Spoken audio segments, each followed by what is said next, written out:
You've been told that growth comes from doing more, achieving more, from seeking approval and striving to have everything figured out.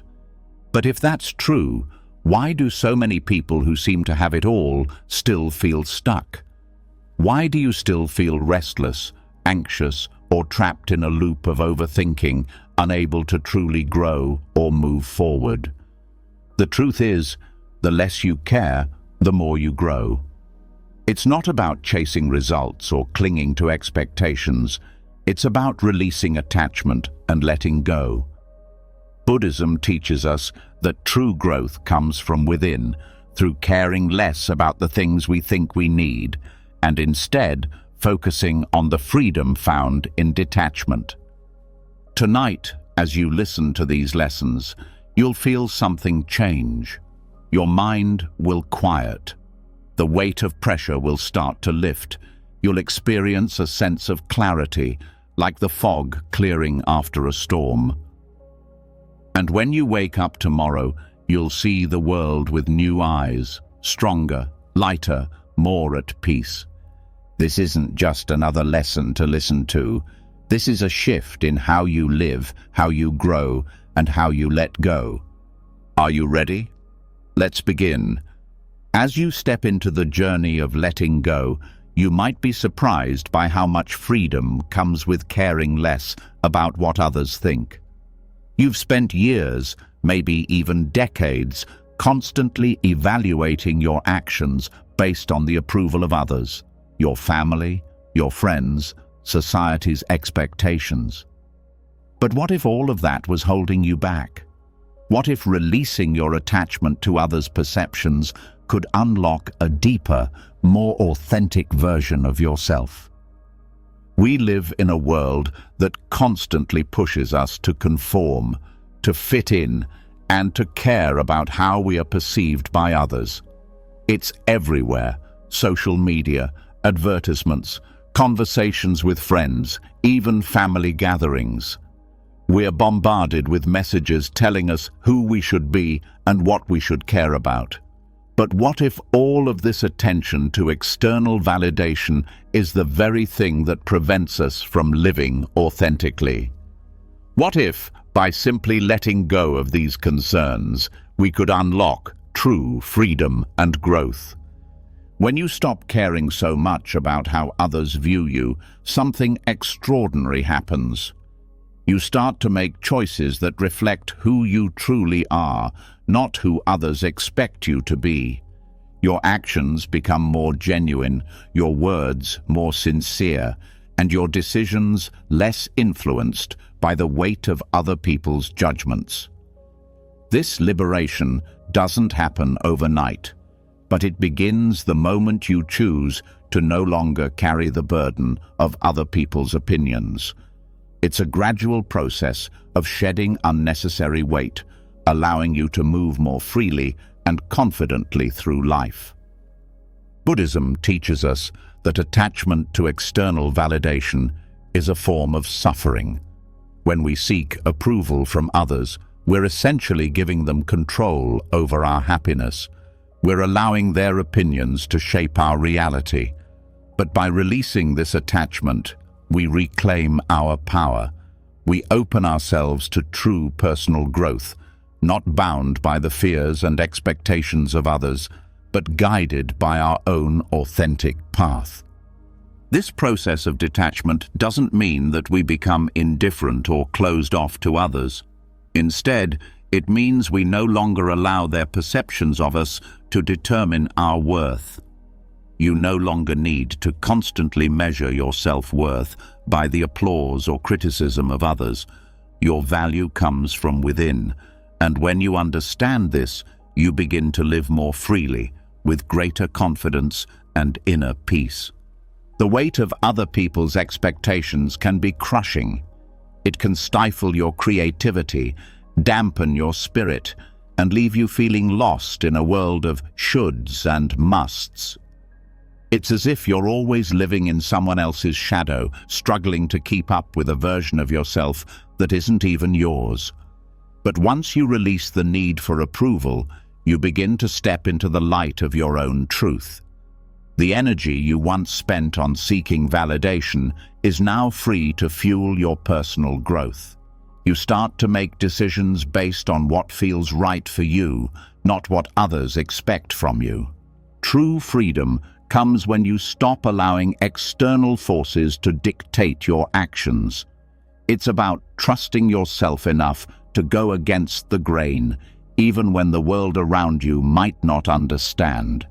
It's about walking your own path, even when it feels uncertain or lonely at times. Because when you stop caring about how others perceive you, you begin to live with a deeper sense of purpose and clarity. You begin to experience life more fully, without the constant fear of judgment or failure. This shift doesn't mean that you stop caring about others or their well-being. Far from it. Compassion and kindness remain at the heart of authentic living, but it does mean that you no longer allow the opinions of others to overshadow your sense of self-worth. You stop seeking approval because you realize that your worth is not dependent on anyone else's perception of you. The journey toward this liberation is a gradual one. It takes practice and patience. It's about becoming aware of the moments when you're influenced by the opinions of others and consciously choosing to release that influence. It's about becoming aware of how often you let the fear of judgment hold you back from pursuing your true desires and dreams. And it's about taking small steps toward trusting yourself more, toward embracing the idea that you are enough, just as you are, without needing anyone else's permission. One of the most powerful things you can do on this journey is to reflect on the things that truly matter to you. What do you value? What are your passions? What makes you feel alive? These are the things that should guide your actions, not the external pressures that tell you how you should behave or what you should want. When you begin to prioritize your own values over the expectations of others, you start to build a life that is truly your own. In Buddhism, there's a concept known as right view, seeing things as they truly are, free from delusions and attachments. This right view is about recognizing that much of what we hold on to is not essential. The desire for approval, the need for validation, these are attachments that, when released, allow us to see ourselves clearly and act with greater freedom. The less you care about how others view you, the more you can see your own path with clarity. You stop wasting energy on things that don't matter and focus your attention on what truly nourishes your soul. When you let go of caring about others' opinions, you begin to cultivate a deep sense of inner peace. There's a calmness that comes from knowing you are enough, just as you are. You begin to trust that your own judgments are valid, that your choices are yours to make, and that you have the power to shape your life without seeking constant approval. This is true freedom, the freedom to be yourself, without fear, without the weight of societal expectations, and without the constant pressure of meeting other people's standards. This freedom doesn't come without challenges. It takes courage to let go of the need for approval, especially when it feels like it's been ingrained in you for so long. It requires the strength to stand firm in your convictions, even when others around you may not understand. But the more you practice this liberation, the easier it becomes. You begin to embrace discomfort, knowing that on the other side of it lies the life you were always meant to live. You start to notice the subtle shifts in your life, the moments when you feel lighter, freer, and more aligned with your true self. You become more creative, more open, and more willing to take risks. You begin to see the world through a new lens, one that is less concerned with the approval of others and more focused on your own personal growth and happiness. You find that your relationships become deeper, more authentic, and less bound by the need for approval or validation. The less you care about the opinions of others, the more you become your true self. You begin to show up in the world as the person you were always meant to be, unapologetically, confidently, and with a sense of purpose that doesn't rely on anyone else's approval. You become a force of nature, a person who is driven not by the need for validation, but by the desire to live a life that is authentic and fulfilling. This liberation doesn't mean that you stop caring about others or their feelings. It simply means that you no longer let their perceptions of you define your worth or influence your actions. You let go of the need to please everyone and start living for yourself, which is ultimately the most compassionate thing you can do for yourself and for those around you.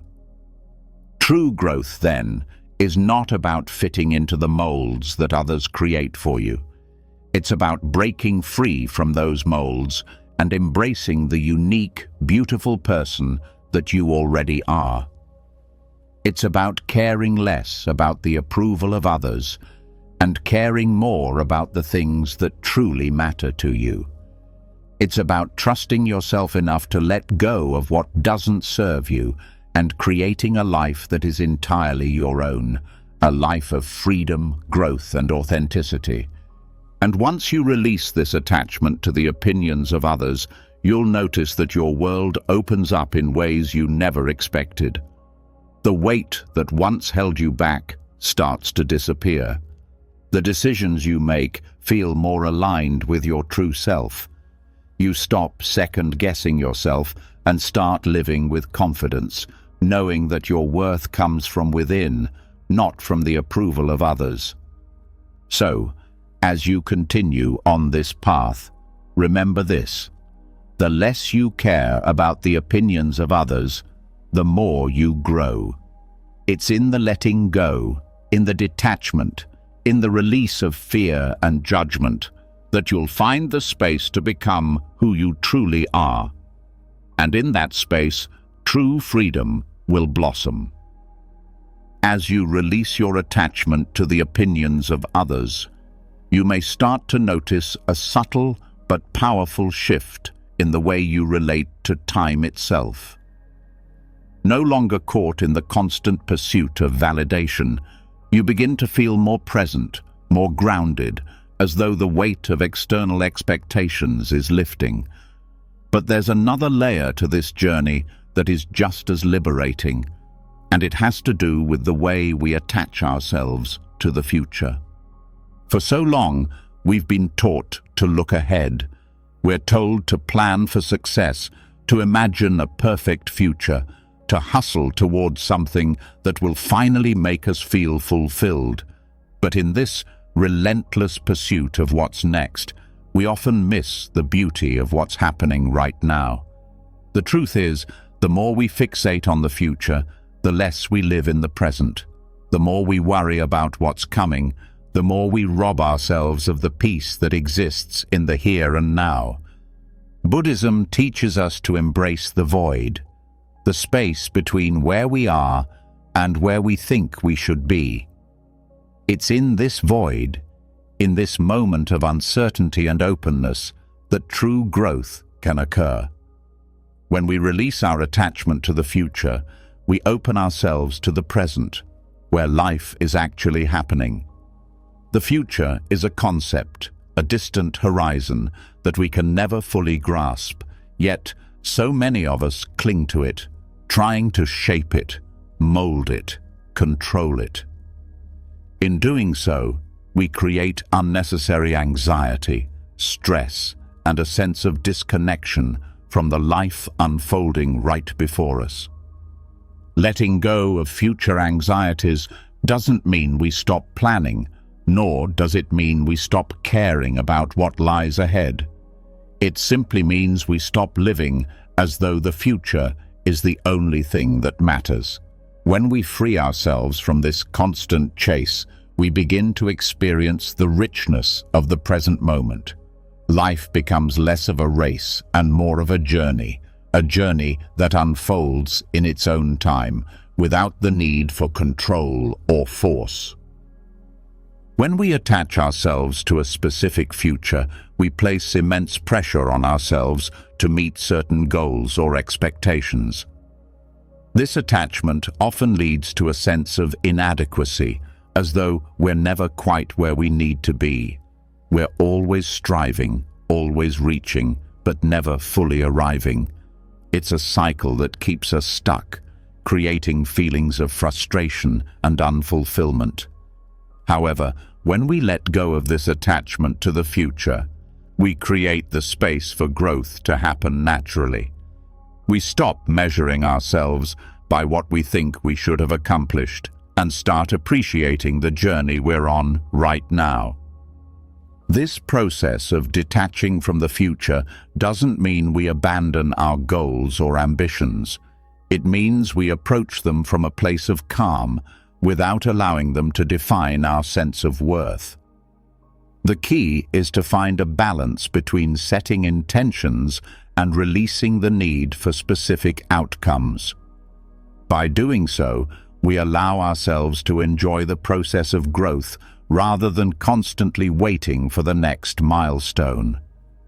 Life becomes less about arriving at a destination and more about being fully immersed in the journey, trusting that the right things will unfold at the right time. When you stop living in constant anticipation of what's next, you begin to experience the world differently. The pressure that comes with worrying about the future fades, leaving room for clarity and presence.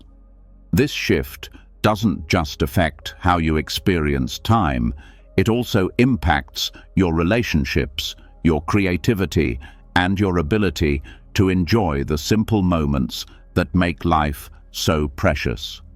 You stop rushing through your days, checking off tasks on a never-ending list, and start savoring the richness of each moment. You begin to see the beauty in the small things, like a quiet morning, a conversation with a friend, or the feeling of sunlight on your face. Releasing the grip on the future also frees us from the endless cycle of comparison. When we're constantly looking ahead, we can't help but measure our progress against others, feeling either ahead of the curve or like we're falling behind.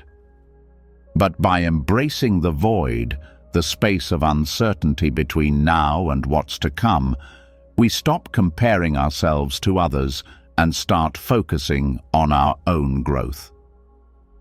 This detachment from the future allows us to celebrate where we are without worrying about where we should be. We stop defining ourselves by external markers of success and start appreciating the growth that's happening within us, regardless of what others are doing. Another important aspect of embracing the void is recognizing that not everything needs to be planned or controlled. Life has a natural flow, and when we let go of our attachment to a specific outcome, we open ourselves to the possibility of unexpected opportunities and experiences. Sometimes, the best moments in life come when we least expect them, when we let go of our rigid expectations and allow ourselves to be open to the unexpected. This sense of openness invites creativity and spontaneity, allowing us to experience life in a more fluid and dynamic way. Living without attachment to the future doesn't mean giving up on dreams or goals. It simply means living with the understanding that the path to those dreams may look different than we originally imagined. It's about being willing to adapt, to pivot, and to trust that life has its own rhythm. The more we release the need to control every aspect of our future, the more we create space for life to unfold in its own unique way. As we begin to embrace the void and detach from future anxieties, we also develop a deeper sense of trust in ourselves. We stop looking for external validation or reassurance and start trusting our own judgment. We trust that we are capable of handling whatever comes our way, even if we don't know exactly what the future holds. This trust in ourselves allows us to move through life with greater confidence and resilience, knowing that we have the strength to face whatever challenges may arise. The practice of living without attachment to the future is not about living in a state of complacency. It's about finding peace in the present moment while still remaining open to the future. It's about trusting that things will unfold as they are meant to, without forcing or controlling the outcome. This mindset allows us to take action from a place of peace, rather than from a place of anxiety or desperation.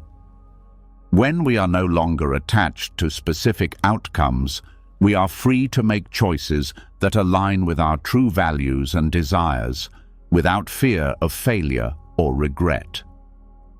Letting go of the future also frees us from the fear of what might go wrong.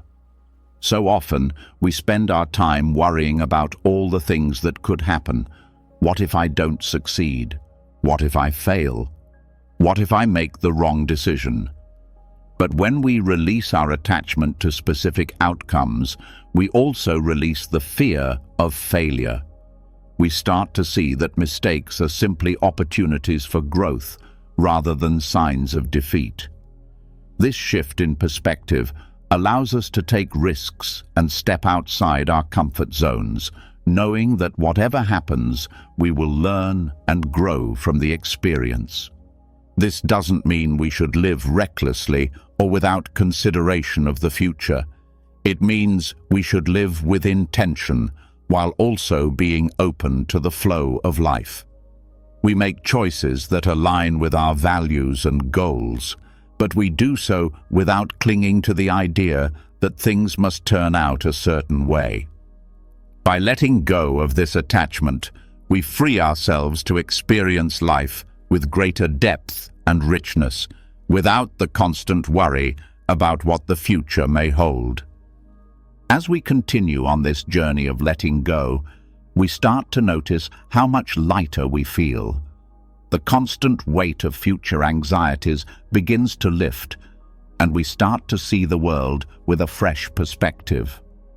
Our relationships improve, our creativity flourishes, and our ability to enjoy the present moment deepens. We stop waiting for the future to bring us happiness and fulfillment, and instead, we begin to find joy in the simple act of living. In Buddhism, there is a concept known as mindfulness, the practice of being fully present in the moment, without attachment to the past or the future. When we embrace the void and let go of our attachment to the future, we begin to cultivate this mindfulness. We stop living in a state of anticipation and start living in a state of awareness. We become more attuned to the present moment, more connected to ourselves and the world around us.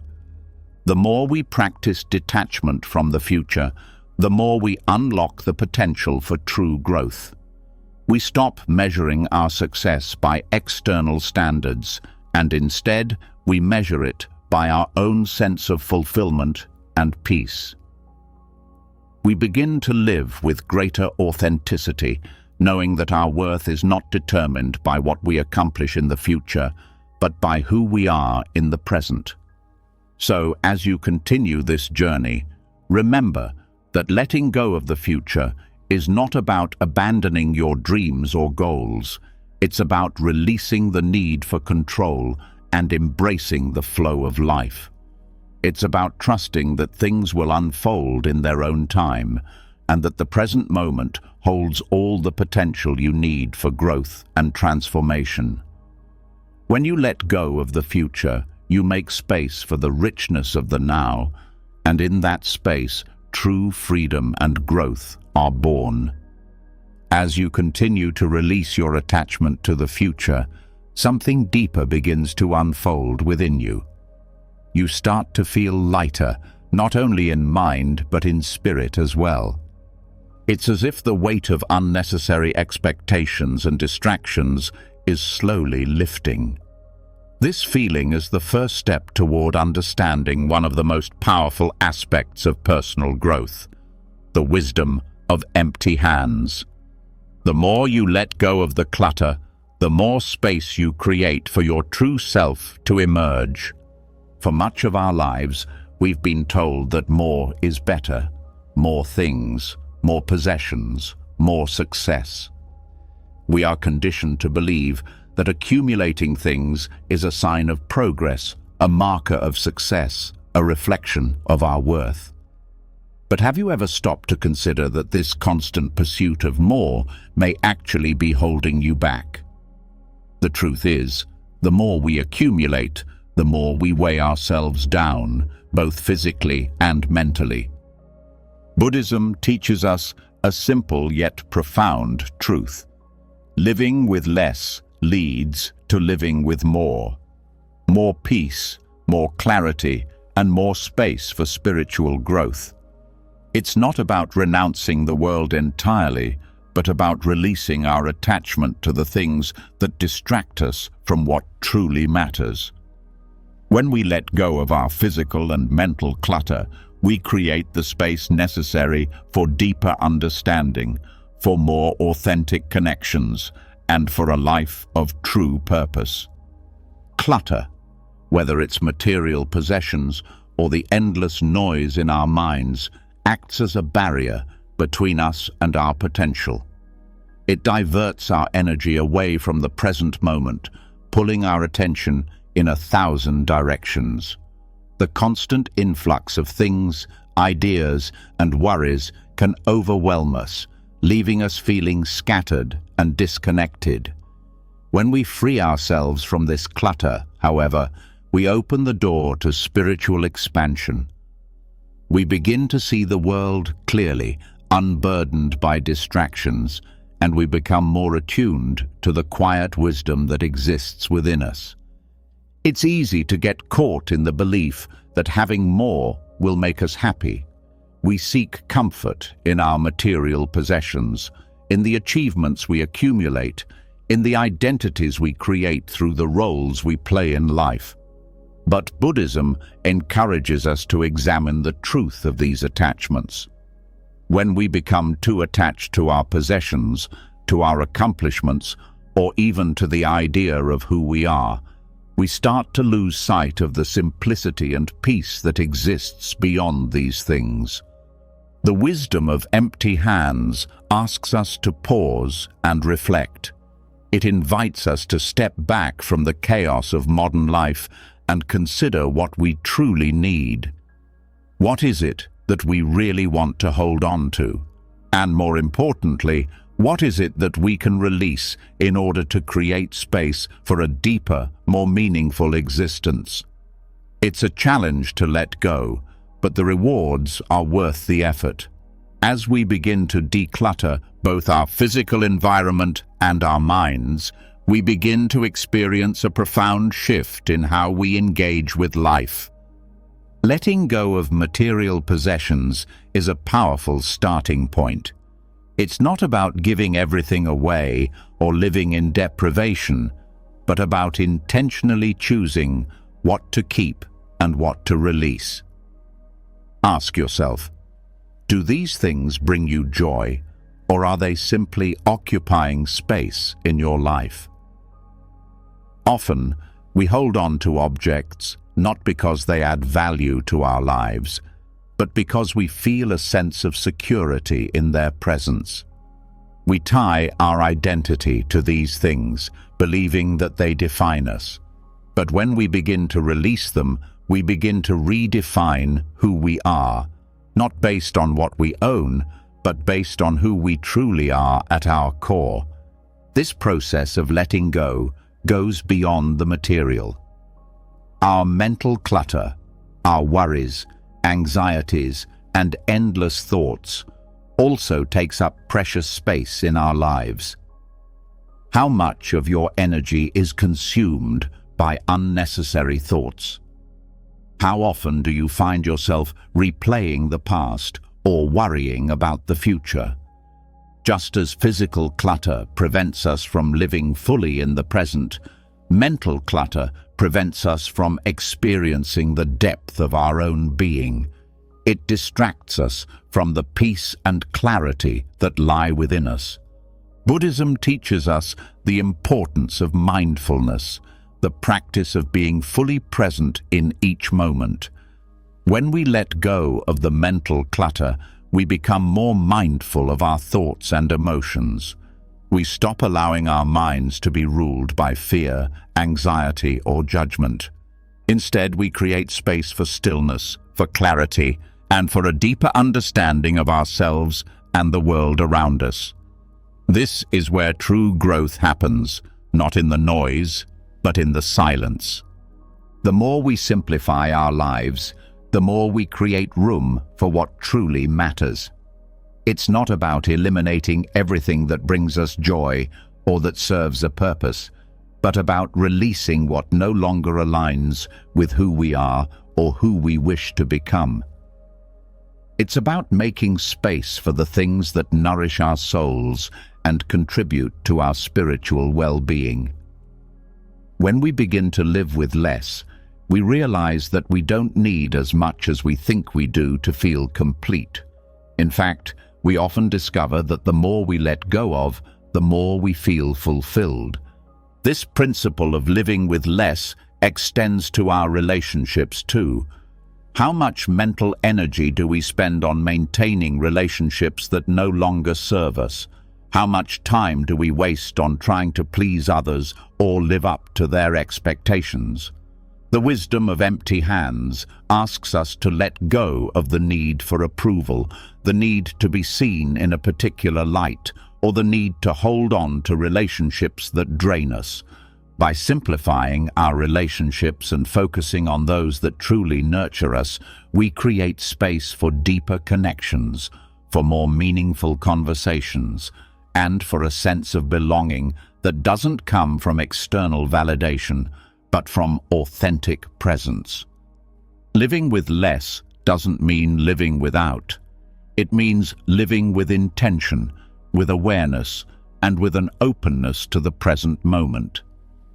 It's about choosing what to hold on to and what to release, not based on fear or scarcity, but from a place of wisdom and clarity.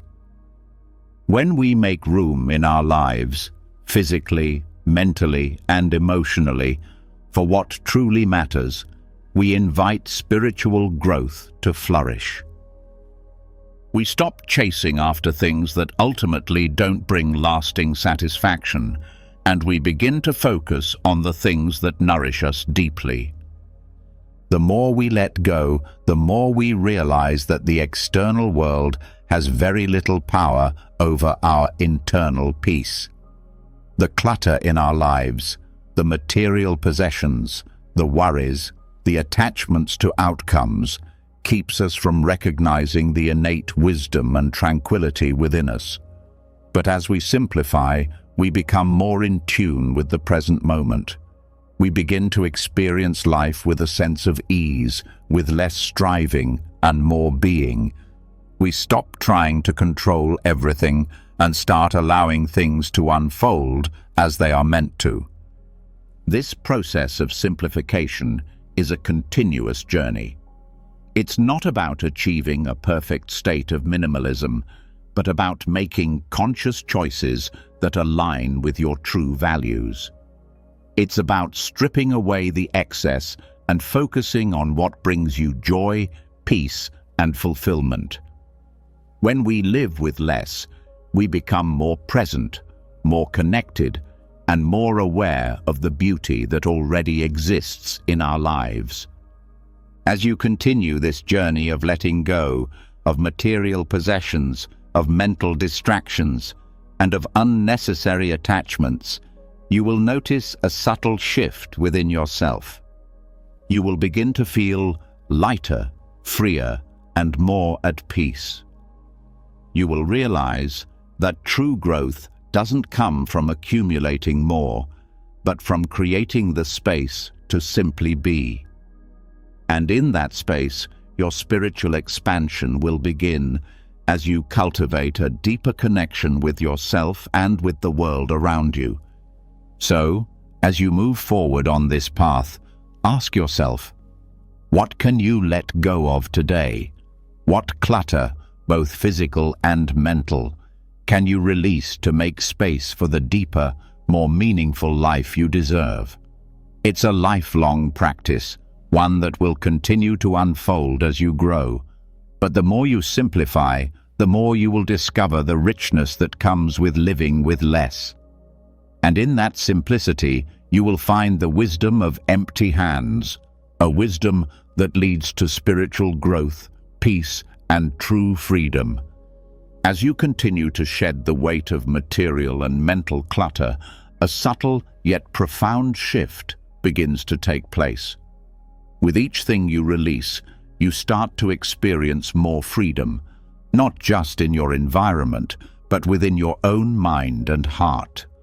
The more you let go, the more you begin to understand that there is a deep, almost unspoken power in not being attached to the outcome of your efforts. This detachment, in many ways, holds the key to unlocking a level of creativity and insight that most people never fully tap into. It's in the act of releasing your attachment to results that you begin to open yourself up to something far greater, true creativity and spiritual insight. In the hustle of daily life, it's easy to become fixated on the outcome of our actions. We want success, recognition, validation. We measure everything by results, and that focus often limits us. When we attach ourselves too tightly to the outcome of our efforts, we risk stifling the very creativity we seek to express.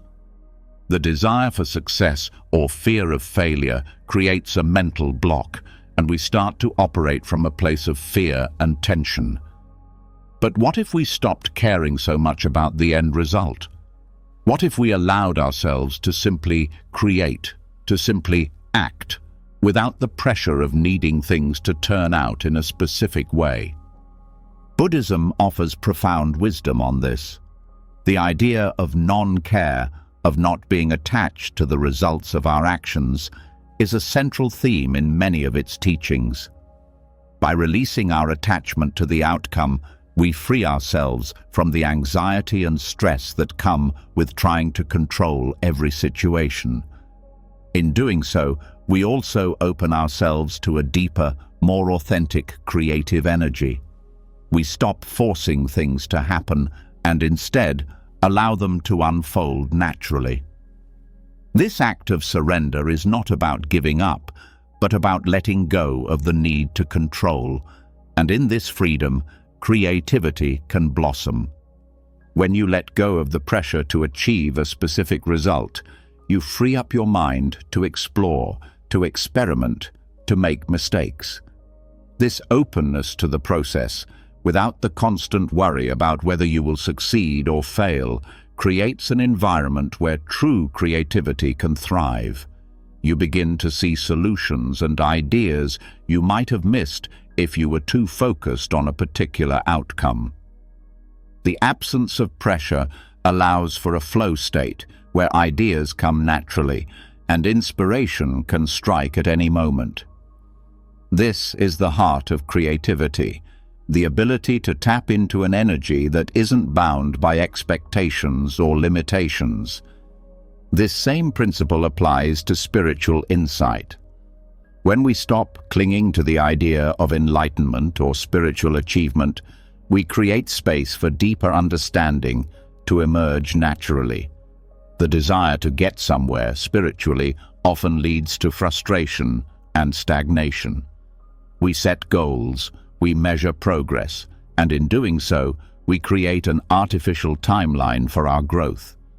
But spiritual insight doesn't work that way. It doesn't come from striving or forcing things to happen. It arises in the moments when we let go, when we allow ourselves to simply be and observe the unfolding of life. The power of non-care is not about being passive or disengaged. It's about releasing the mental and emotional weight that comes with attachment to results.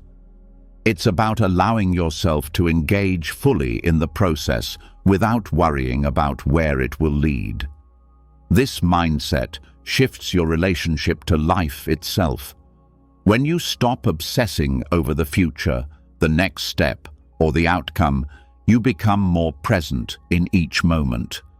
You engage with life not from a place of anxiety or expectation, but from a place of curiosity and openness. Creativity thrives in an environment where there is no judgment, no fear of failure, and no need for validation. When you release your attachment to the outcome, you open the door to exploration and innovation. This is where true artistic expression happens. Think of the great artists, writers, and innovators throughout history. They didn't create from a place of rigid expectations. They were driven by a sense of passion and curiosity, and they were willing to fail, to try again, and to explore without worrying about whether or not they would succeed. This freedom to explore without fear of the result is what allowed them to push boundaries and change the world. In your own life, whether you are an artist, a thinker, a creator, or simply someone trying to make decisions and navigate challenges, the principle of non-care can be transformative. The more you detach from the need for specific outcomes, the more you can trust in the process and the wisdom of your own experience. You stop waiting for permission or validation from the outside world. Instead, you trust in your own instincts and intuition. You begin to act with confidence, not because you're certain of the result, but because you know that the journey itself is valuable, regardless of where it leads. This shift in mindset also impacts the way you approach challenges. When you stop attaching yourself to a specific outcome, you begin to embrace uncertainty. Life becomes less about getting things right and more about the lessons you learn along the way. Challenges no longer feel like obstacles to avoid, but opportunities to grow. The absence of attachment to success or failure allows you to face adversity with equanimity, knowing that whatever happens is part of the process. There is a profound freedom in this mindset. It liberates you from the tyranny of should and must. You stop measuring your worth by the results you achieve, and you begin to find value in the process itself. This is a deeply spiritual shift, one that aligns you with the flow of life rather than the constraints of your own expectations. It opens you to the wisdom that exists in each moment, in each breath, and in each step along the way. This freedom also carries over into your relationships. When you stop caring about how others perceive you or about what they think of your actions, you become more authentic in your interactions. You stop playing roles and start engaging from a place of sincerity and openness. You no longer feel the need to impress or win approval. Instead, you can simply be yourself, and in doing so, you create deeper, more genuine connections with others. This authenticity is magnetic, as it invites others to show up as they are, free from judgment or pretense. Non-care also deepens your spiritual practice. Whether you are meditating, praying, or simply observing the world around you, releasing your attachment to results allows you to experience each moment more fully. You stop measuring your progress by how good your practice is or by how quickly you think you should be advancing. Instead, you experience your practice as a journey, a continuous unfolding that doesn't require you to achieve anything other than being present. The beauty of this approach is that it allows you to find peace and fulfillment right where you are. You no longer need to wait for a perfect outcome to feel satisfied. You stop searching for the next big thing, the next accomplishment, the next success. Instead, you learn to find joy in the process itself, in the act of creating, in the moments of insight, in the small victories along the way. This is where true growth happens, not in the pursuit of a distant goal, but in the experience of each step along the path. This practice of non-care does not mean that you stop caring about things that matter. It means you stop allowing those things to control your emotions and actions. You learn to engage with life with a sense of ease, knowing that the outcome is not the final measure of your worth. You can care deeply about your work, your relationships, and your personal growth, but you no longer allow the need for specific results to define you. Instead, you let go of the need to control, and in doing so, you open yourself to creativity, insight, and true fulfillment. So, as you continue to let go of your attachment to results, notice how much freer you feel. Notice how much more you're able to create, to explore, and to learn. Life becomes less about reaching a destination and more about enjoying the journey. The more you embrace non-care, the more your creativity will soar, and the more you will find yourself deeply aligned with the natural flow of life. It's in this freedom that true creativity, spiritual insight, and personal growth are born. As you begin to experience the freedom that comes with detaching from outcomes, a new perspective on life begins to form. You start to see that true peace and growth come not from controlling every aspect of your life, but from learning to navigate the inevitable chaos that life throws your way. This sense of calm isn't found by avoiding the storm, but by embracing it without attachment to how it unfolds. It's about learning to weather the chaos without losing your sense of peace. Life has a way of throwing challenges at us, unexpected twists, difficulties, and moments of uncertainty that can easily overwhelm us.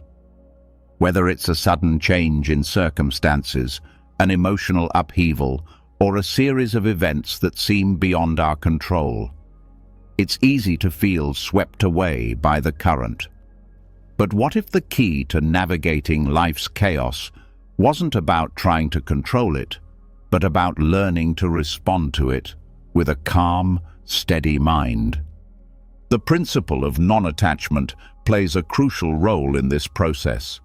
When we stop clinging to specific outcomes or expectations, we free ourselves from the emotional turbulence that comes with resistance.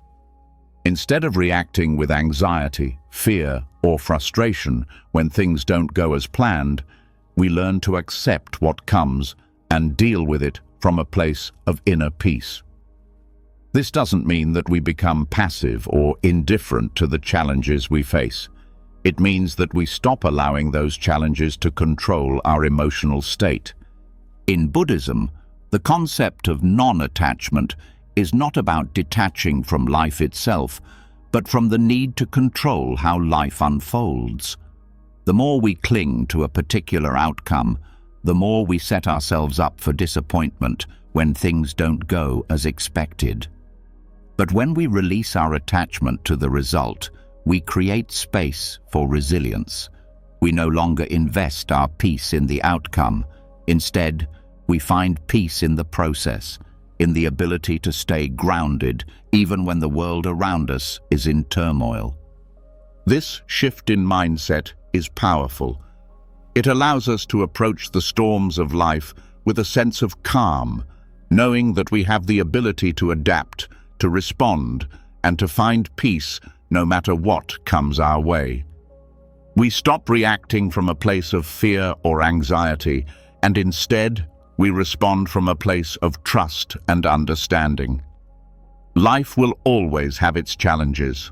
What we can control, however, is how we react to those challenges. Non-attachment doesn't mean that we don't care. On the contrary, it means that we care deeply, but without the need to control. We can care about the people in our lives, the goals we are working toward, and the world around us. But we no longer allow our emotional state to be dependent on the outcome. This shift is liberating. It gives us the freedom to experience life fully without the constant fear of what might go wrong. When we learn to embrace the chaos without attachment, we also open ourselves to growth. Every challenge, every unexpected turn becomes an opportunity for learning and self-discovery. The storms of life are not something to fear, but something to face with courage and grace. Each difficulty teaches us something valuable about ourselves, about our capacity for resilience, and about our ability to grow stronger through adversity. The practice of non-attachment also helps us maintain perspective during difficult times. When we are attached to a particular outcome, we become fixated on the idea of how things should be. But this fixation can lead to frustration and despair when things don't align with our expectations. However, when we detach from the need for specific outcomes, we are able to see things as they are, without judgment or resistance. We can accept the present moment, no matter how difficult, and move through it with a sense of calm. In times of crisis, it's easy to become overwhelmed by emotions. We may feel fear, anger, or sadness in response to the challenges we face. But when we practice non-attachment, we are able to experience these emotions without being consumed by them. Instead of allowing our emotions to dictate our actions, we observe them from a place of neutrality. We acknowledge the feelings that arise, but we don't let them control us. We understand that emotions are temporary and that we have the power to choose how we respond to them. This ability to maintain calm in the face of chaos is one of the most empowering aspects of non-attachment. When we stop allowing life's challenges to throw us off balance, we begin to experience a sense of inner strength and stability. We realize that we can handle whatever comes our way, no matter how difficult or uncertain. The storms of life may still come, but we are no longer at their mercy. We stand firm, anchored in our own peace. Another key aspect of non-attachment is the ability to release the need for control. So often, we try to control every aspect of our lives, our relationships, our work, our health, because we fear the uncertainty of life. But the more we try to control, the more we fight against the natural flow of things. Non-attachment teaches us to let go of this need for control and to trust that life will unfold as it's meant to. This trust doesn't mean that we stop taking action or making decisions, but that we accept that we cannot control everything. There will always be elements beyond our control, and the more we can accept this, the more peace we will experience. This doesn't mean that we become passive in life. On the contrary, we are encouraged to take action, to engage fully in the world, but with a sense of non-attachment to the results. When we act from a place of detachment, we are able to do so with clarity and focus, without the fear of failure or the pressure to achieve a specific outcome. This freedom allows us to be more creative, more open, and more adaptable. We stop trying to force things to happen, and instead, we allow them to unfold naturally. One of the most profound benefits of non-attachment in the face of life's chaos is the development of resilience. Life will always present challenges, both big and small. But when we cultivate the ability to detach from the outcome, we develop a deeper sense of inner strength. We realize that setbacks are not failures, but opportunities to learn and grow. Each challenge, each storm, becomes a stepping stone toward greater wisdom and understanding. As you continue on your journey, remember that non-attachment is not about avoiding life's difficulties, but about learning how to navigate them with grace and peace. Life's chaos is inevitable, but how you respond to it is entirely within your control. When you let go of the need to control the outcome, you allow yourself to experience life in its fullness. You free yourself from the anxiety and stress of trying to manage everything, and you find peace in the midst of the storm.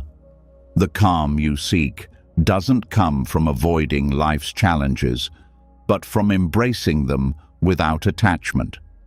It comes from knowing that no matter what happens, you are capable of facing it with resilience, strength, and peace. And as you continue to practice this non-attachment, you will find that your capacity for growth expands in ways you never thought possible. Life's chaos becomes less of a burden and more of a catalyst for transformation. Through each storm, you grow stronger, wiser, and more at peace.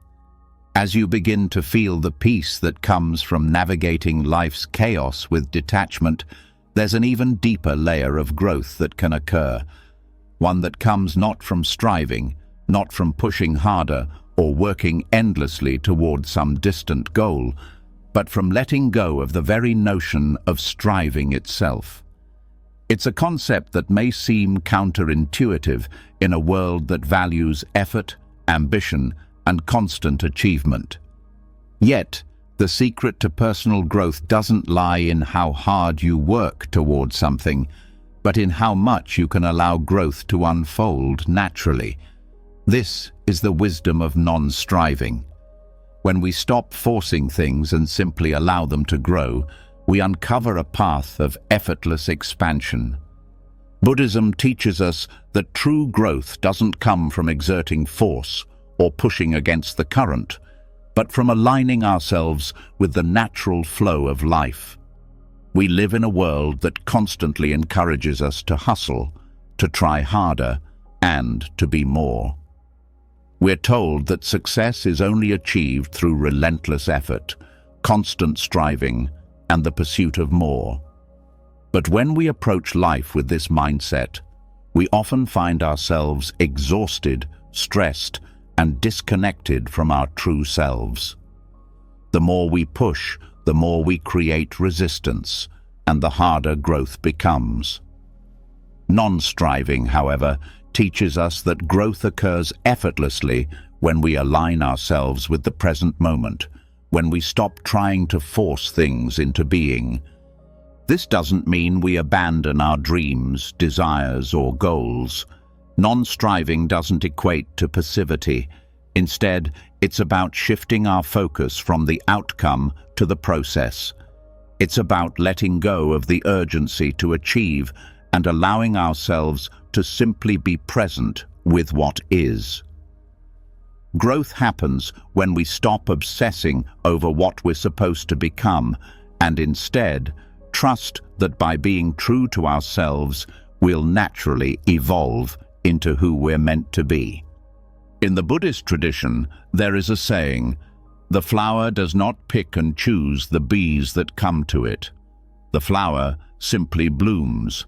It doesn't try to force the bees to arrive, nor does it concern itself with when or how they will come. It grows simply by being itself." In the same way, when we stop trying to control our growth, we allow ourselves to unfold in the most organic, natural way. Striving often comes from a place of fear or insecurity, fear that we aren't enough as we are, fear that we have to become something more in order to be worthy. But in releasing that fear and embracing non-striving, we can rest in the knowledge that our true selves are already here, waiting to be discovered. The path of non-striving is about surrendering the need to push for more, to chase after an idealized version of ourselves. It is about embracing the present moment fully, trusting that growth will come without forcing it. This shift in perspective can be incredibly freeing. It allows us to step off the treadmill of constant achievement and take a moment to simply breathe, to just be.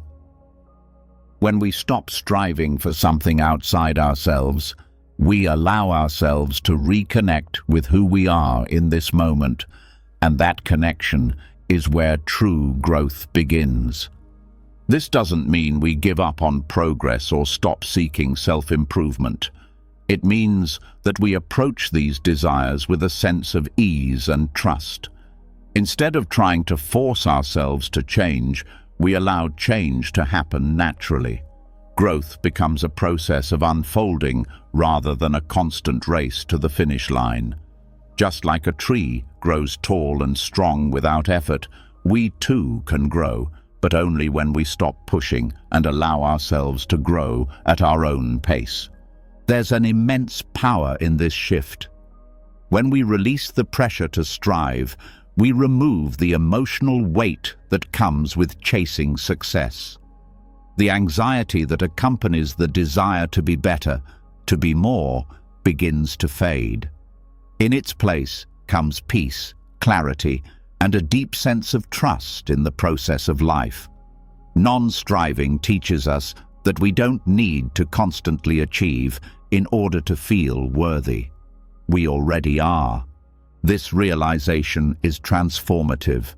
It allows us to step into the flow of life with grace, knowing that everything we need is already within us. There is no need to chase after it. All we need to do is open ourselves to it.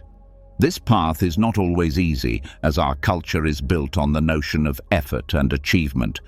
It takes courage to step away from this mindset and embrace the idea that things will unfold in their own time.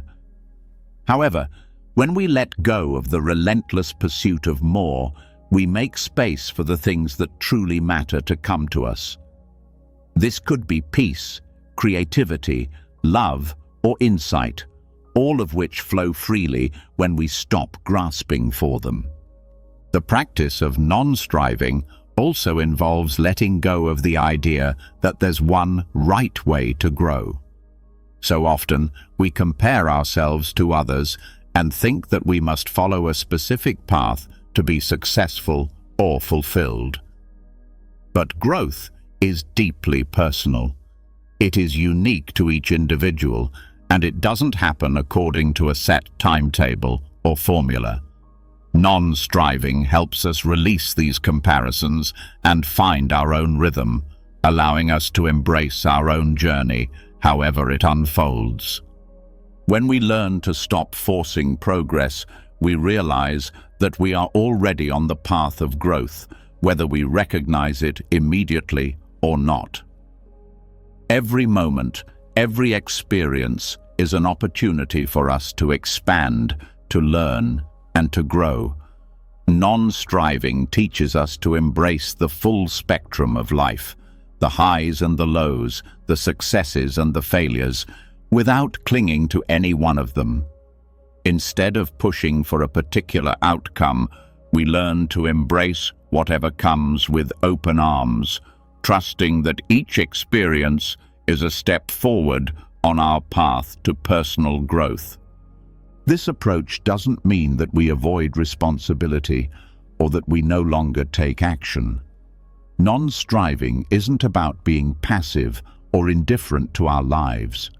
It's about recognizing that the most powerful actions come from a place of ease and presence, not from a place of stress and pressure. When we stop forcing things, we open ourselves to opportunities that might have been missed in our previous rush to the finish line. We become more attuned to the present moment, more aware of the subtle cues life gives us, and more open to the unexpected paths that lead to growth. In this process of non-striving, we begin to shed the false belief that we are incomplete or unworthy as we are. We come to understand that we don't need to become something more in order to be whole. Our true selves are already present, waiting to be embraced. Non-striving allows us to connect to that deeper part of ourselves, the part that is whole and complete, and in doing so, we begin to experience true personal growth.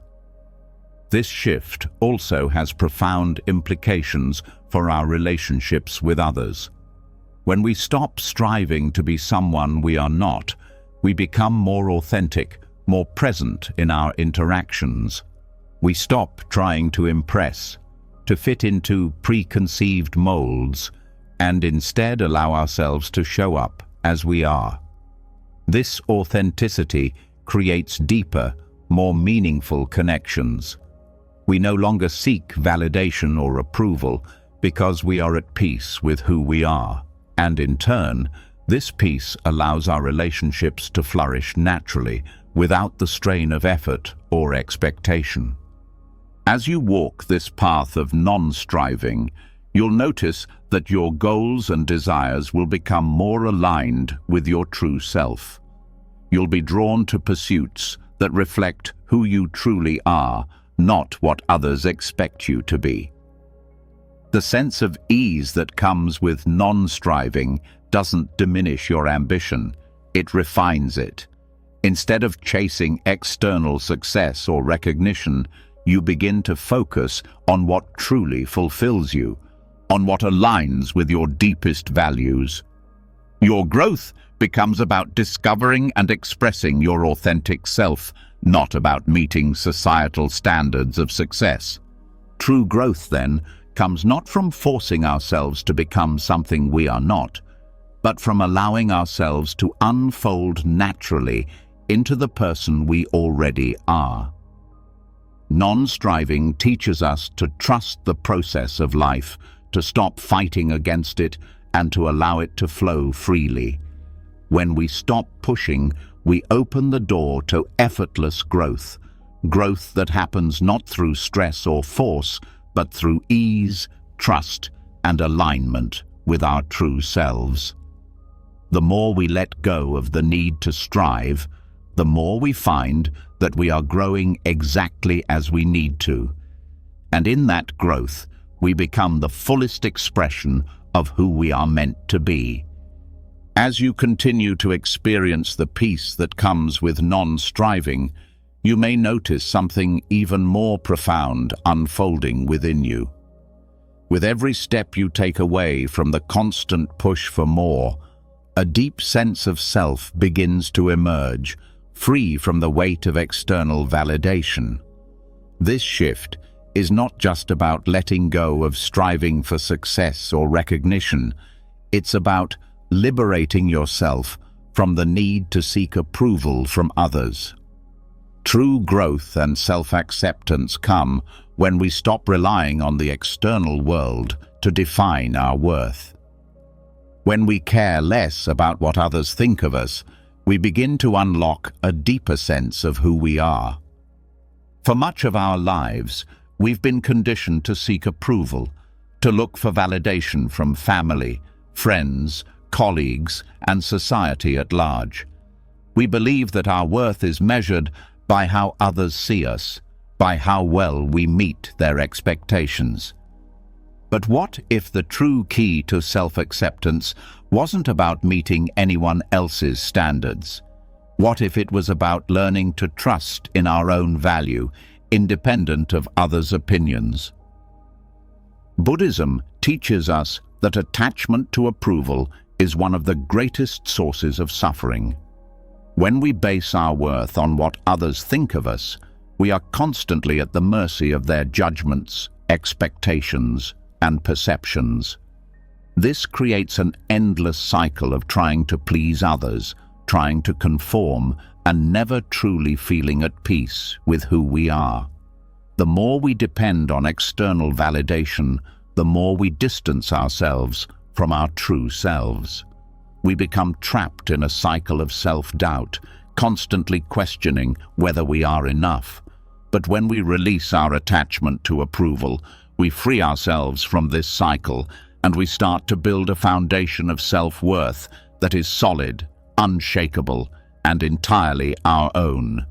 Detaching from the need for approval doesn't mean we stop caring about others or their opinions. It means that we stop letting their approval, or lack of it, dictate our sense of self. We begin to realize that our worth is not determined by how others see us, but by how we see ourselves. This realization is liberating.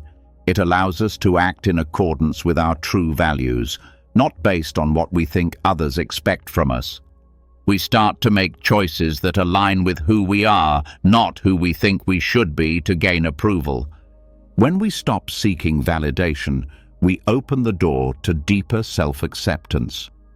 We no longer feel the need to prove ourselves or live up to external standards.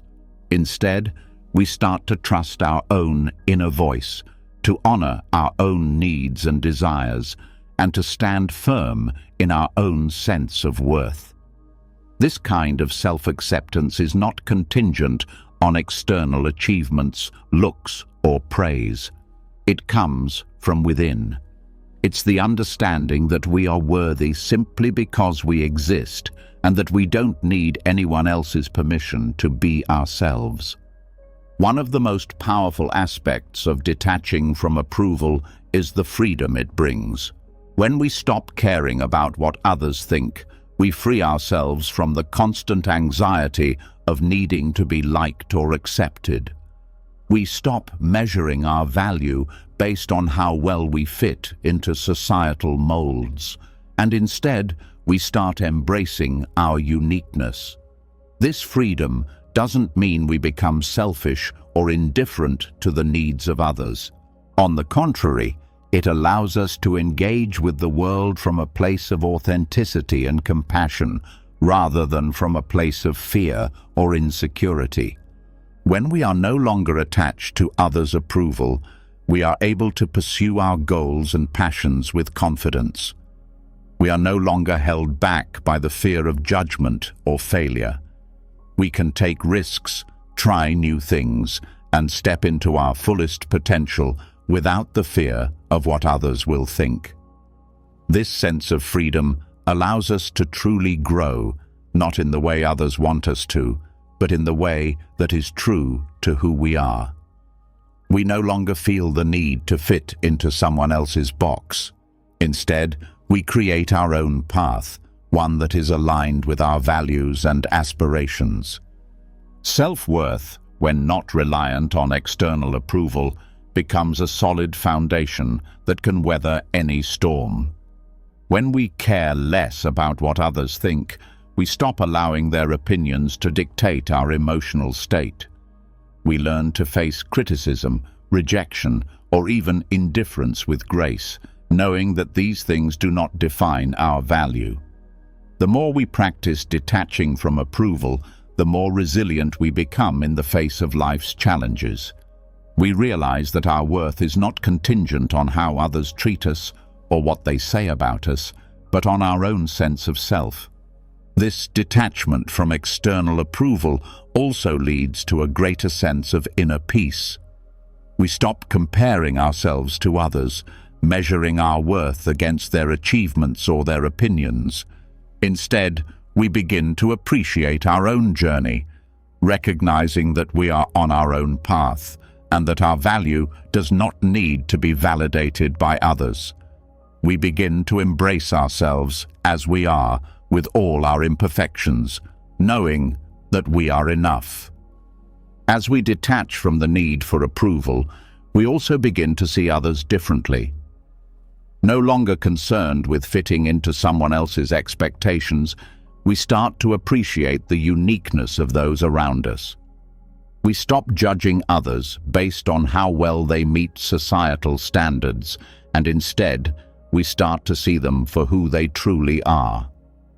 This shift allows for deeper, more authentic connections.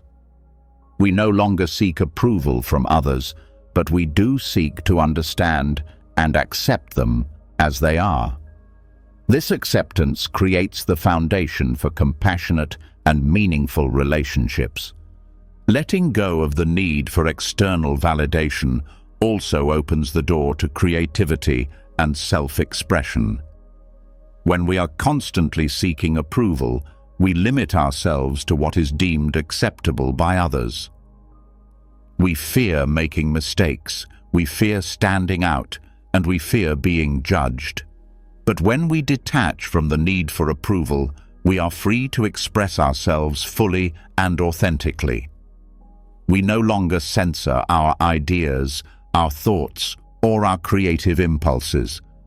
We allow ourselves to be who we are, without worrying about whether others will accept us. This freedom unleashes our creativity and allows us to fully explore our potential. One of the most transformative aspects of detaching from approval is the realization that self-worth is not something to be earned or achieved. It is inherent in who we are. For so long, we've been conditioned to believe that we have to prove ourselves to be worthy.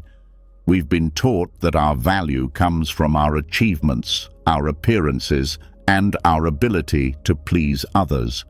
But true self-worth comes from within. It comes from recognizing that we are enough just as we are.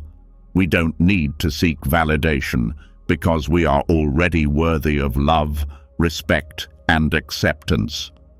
This shift in perspective is not always easy. It takes time and practice to let go of the deep-seated belief that our value is determined by external factors. But the more we practice detaching from approval, the more we begin to realize that our worth is unshakable. It doesn't depend on anyone else's opinion of us. It is something that we can cultivate from within, by accepting ourselves fully without judgment or comparison. As you continue to release your attachment to approval, you will notice how much more at peace you feel with who you are. You will no longer be caught in the cycle of seeking validation from others.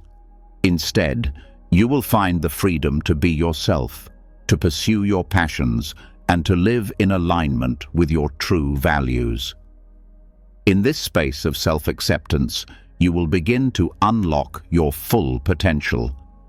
You will grow, not because you are trying to prove yourself to anyone else, but because you are finally embracing who you truly are.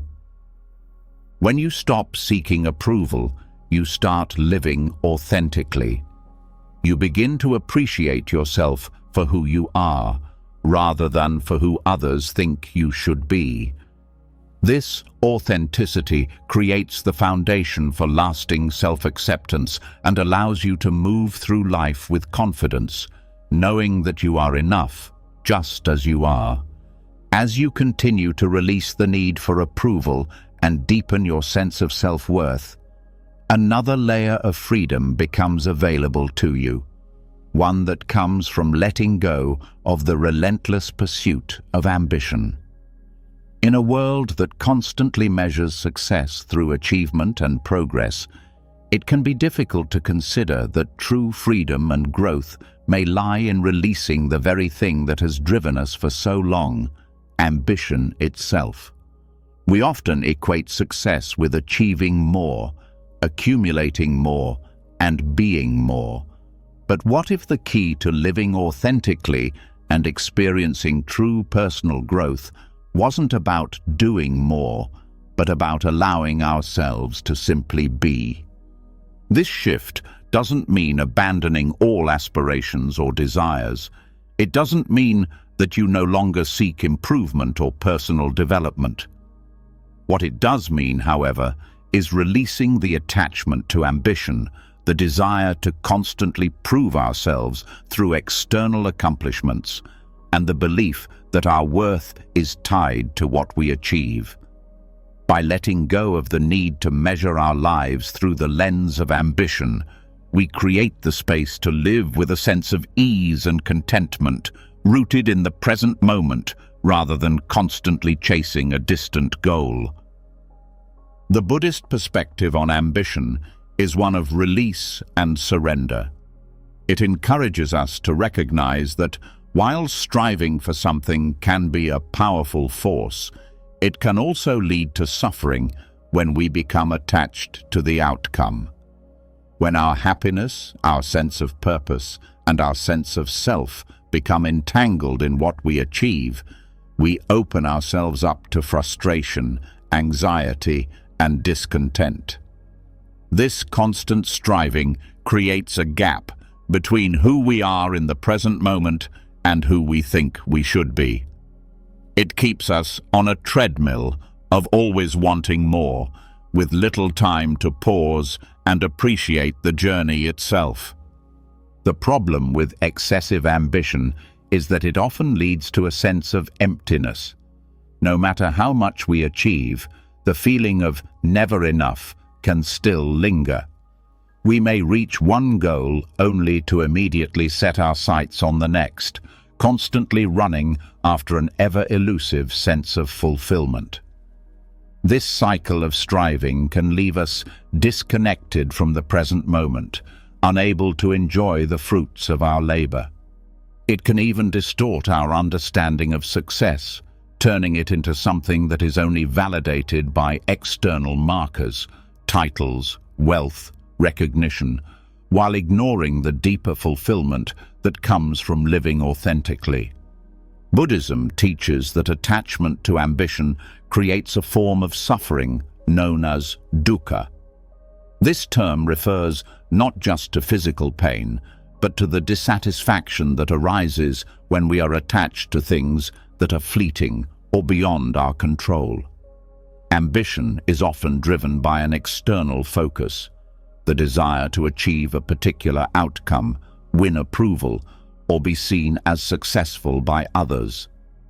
While these goals can certainly be motivating, when we attach our happiness to them, we set ourselves up for inevitable disappointment. The Buddhist path invites us to release that attachment, to recognize that our worth is not determined by what we accomplish, but by how we live and experience the present moment. By releasing excessive ambition, we create space for a deeper, more authentic form of growth. This growth is not based on comparison or external validation. It is rooted in who we are at our core, in our values, in our willingness to show up fully in each moment, without the pressure to constantly do more. True growth happens when we stop looking outside ourselves for confirmation and instead begin to listen to our inner voice, our true desires, and our purpose.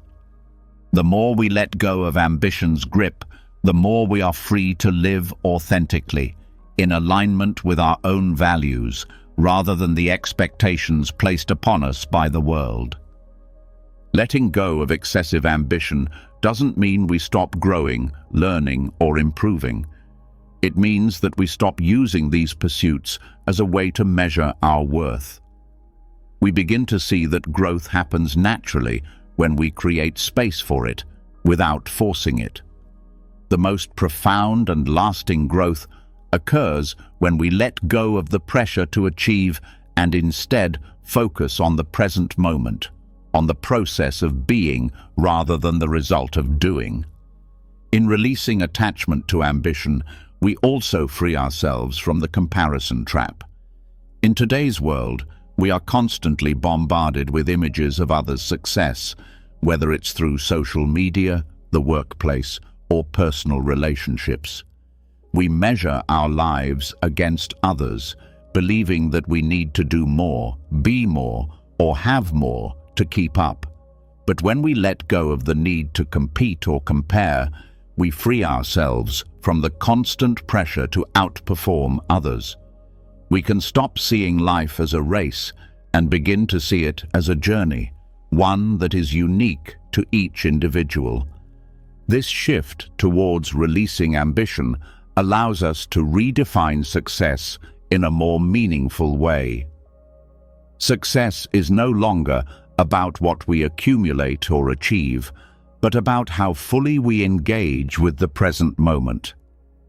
It is about finding fulfillment not in the end result, but in the journey itself, the process of living authentically, of cultivating relationships, and of finding peace within ourselves. When we stop chasing after external markers of success, we are free to pursue what truly brings us joy and fulfillment, regardless of how the world may measure it. This practice also encourages us to embrace the simplicity of life. We no longer need to fill our days with endless tasks, obligations, and achievements. Instead, we can learn to appreciate the beauty in the small things, the moments of stillness, the connections with others, the joy in simply being. The more we let go of the drive to accumulate and achieve, the more we are able to experience life fully and deeply. We begin to realize that true contentment comes from within, not from what we do or achieve. Letting go of excessive ambition also shifts our relationship to time. When we are caught up in the pursuit of success, we are often looking toward the future, measuring ourselves by what we will accomplish rather than what we are experiencing in the present. But by releasing this attachment, we stop living in anticipation of some future success and start to appreciate the time we have right now. This shift allows us to live more fully in the moment, without the constant pressure of what we should be doing next. This is where authentic growth happens, not in the future, not in the next goal, but in the present. When we stop striving for external validation, we begin to unlock our true potential, the one that is not limited by outside expectations or comparisons. Our growth becomes a natural extension of who we are, a reflection of our inner peace and contentment. We no longer need to prove ourselves because we already understand our inherent worth. This shift also enhances our ability to be compassionate, both with ourselves and others. When we release the constant need for success, we stop judging ourselves based on what we accomplish or how we compare to others. We stop seeing ourselves as failures or successes based on external measures. Instead, we embrace who we are right now, imperfections and all, and extend the same acceptance to others. We begin to appreciate the beauty of others' journeys without the need to compare or compete. This creates space for genuine connection, where people can show up as their true selves without the pressure to perform or impress. Ultimately, letting go of excessive ambition is a path toward freedom. Freedom from comparison, from external validation, from the endless pursuit of more. It allows us to reconnect with what truly matters, living authentically, being present, and experiencing each moment as it comes. This form of growth is not driven by force or striving, but by acceptance, trust, and ease. When we let go of ambition, we make room for true freedom and growth to unfold naturally. In this space, we become who we were always meant to be, not through striving or becoming, but through simply being. As you release the grip of excessive ambition and the need for validation, there's another powerful shift that begins to unfold: the letting go of a rigid sense of personal identity. The more we detach from our ambitions, the more space we create to explore the very essence of who we truly are. This journey of self-discovery requires us to let go of the labels, roles, and expectations that we've attached to ourselves over the years.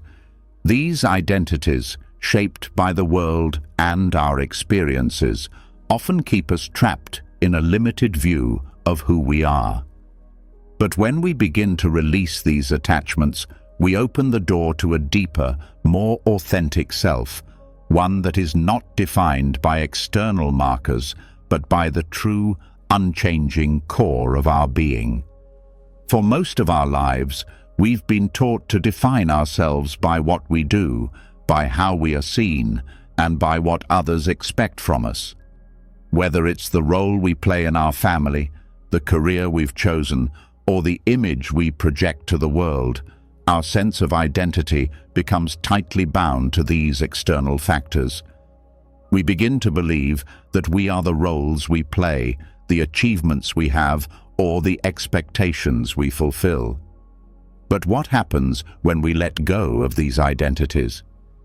What remains when we release the need to define ourselves by what we do or how others see us? Buddhism teaches that attachment to personal identity is a major source of suffering. Our identity, when rigidly defined by external factors, becomes a cage that limits our potential. We become stuck in patterns of behavior that align with the image we've created of ourselves, rather than being open to the natural flow of who we are becoming. When we let go of these attachments, we create the space for deeper self-awareness, allowing us to connect with our true essence, not as a fixed, unchanging identity, but as a dynamic, ever-evolving being. This doesn't mean that we become lost or without direction. Instead, it means that we stop clinging to the notion that we are only one thing, or that we are confined by the labels others place upon us. The power of non-attachment to personal identity lies in the freedom it offers. When we are not attached to a specific version of ourselves, we are free to evolve, to change, and to grow in ways that we may not have thought possible. We no longer feel bound by the expectations of others or the stories we've told ourselves about who we are. The process of detaching from a rigid sense of identity allows us to experience the world with fresh eyes. We stop seeing ourselves through the narrow lens of past experiences, societal labels, or future expectations.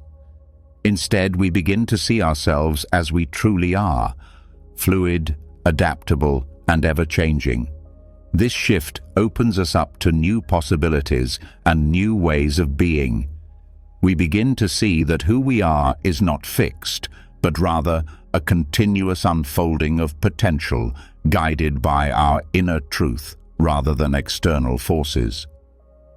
This freedom is not only liberating on a personal level, but also enriches our relationships with others. When we let go of rigid identities, we stop projecting our expectations onto others and start seeing them as they truly are, free from the labels and roles we once imposed. This allows for deeper, more authentic connections, where we can relate to others not as versions of the roles they play, but as human beings in their full, unfiltered complexity.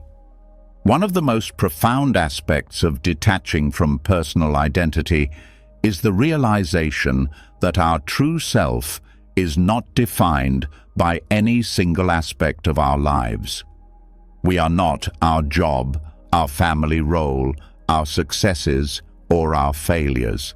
These are all aspects of who we are, but they do not define us. When we attach ourselves too firmly to these identities, we risk losing touch with the deeper, unchanging part of ourselves that exists beyond all of this. By releasing our attachment to these external identifiers, we connect with the part of ourselves that is always present, always whole, and always free. This process of non-attachment is not about rejecting who we are or trying to erase our past. It's about understanding that our identity is not a static label, but a living, breathing expression of who we are in this moment. The more we let go of our attachment to rigid identities, the more we are able to embrace the fullness of our being, free from the constraints of expectation or definition. In this space, we can explore new ways of expressing ourselves and discover deeper layers of who we truly are. Letting go of personal identity also creates room for a deeper sense of spiritual growth. When we stop identifying with a limited version of ourselves, we open up to the possibility of a more expansive, interconnected sense of being. We begin to see that our true nature is not separate from the world around us, but is intrinsically connected to everything. We are not just individuals, but part of a larger whole. This understanding fosters compassion as we begin to recognize the same essence in others. In Buddhist philosophy, there is a concept known as anatta, or the doctrine of no self. This teaching emphasizes the impermanent and fluid nature of our identity. It encourages us to let go of the belief that there is a permanent, unchanging self that we must cling to. Instead, we are encouraged to see ourselves as part of an ever-changing flow of life. By releasing our attachment to a fixed identity, we free ourselves from the limitations that come with trying to hold on to something that is always changing. This understanding of no self allows us to experience a deeper sense of peace, knowing that we are not confined by any single label, but are constantly evolving. The act of letting go of personal identity also allows us to step outside the constraints of comparison. So much of our sense of self-worth comes from measuring ourselves against others. We compare our achievements, our appearances, and our lives to those around us, often leading to feelings of inadequacy or competition. But when we detach from these external markers, we stop comparing ourselves to others. We begin to see that our worth is not determined by how we measure up to others, but by our unique expression of who we truly are. This release from comparison leads to greater peace and contentment, as we no longer feel the need to prove ourselves against anyone else. In relationships, this non-attachment to identity allows for deeper understanding and compassion. We no longer need to cling to the roles that we play, and we can engage with others in a way that is free from judgment or expectation. We stop seeing people through the lens of labels and identities and start seeing them as they truly are. This shift fosters empathy and connection as we recognize that, just like us, others are constantly evolving, shedding old identities and growing into new versions of themselves. Letting go of our attachment to personal identity doesn't mean that we abandon our sense of purpose or direction. It means that we stop relying on external labels to define who we are, and instead we cultivate a deeper sense of inner knowing. We begin to act from a place of authenticity, guided by our true nature rather than by the roles we play or the labels we've adopted. This allows for more meaningful action, as we are no longer constrained by the need to meet others' expectations. We begin to live with greater freedom and clarity, guided by a sense of inner truth rather than by external pressures. This journey of detaching from personal identity is not an easy one. It requires courage, self-reflection, and a willingness to let go of the comfort of familiar roles and labels. But as we begin to release these attachments, we create the space for true self-discovery and spiritual growth.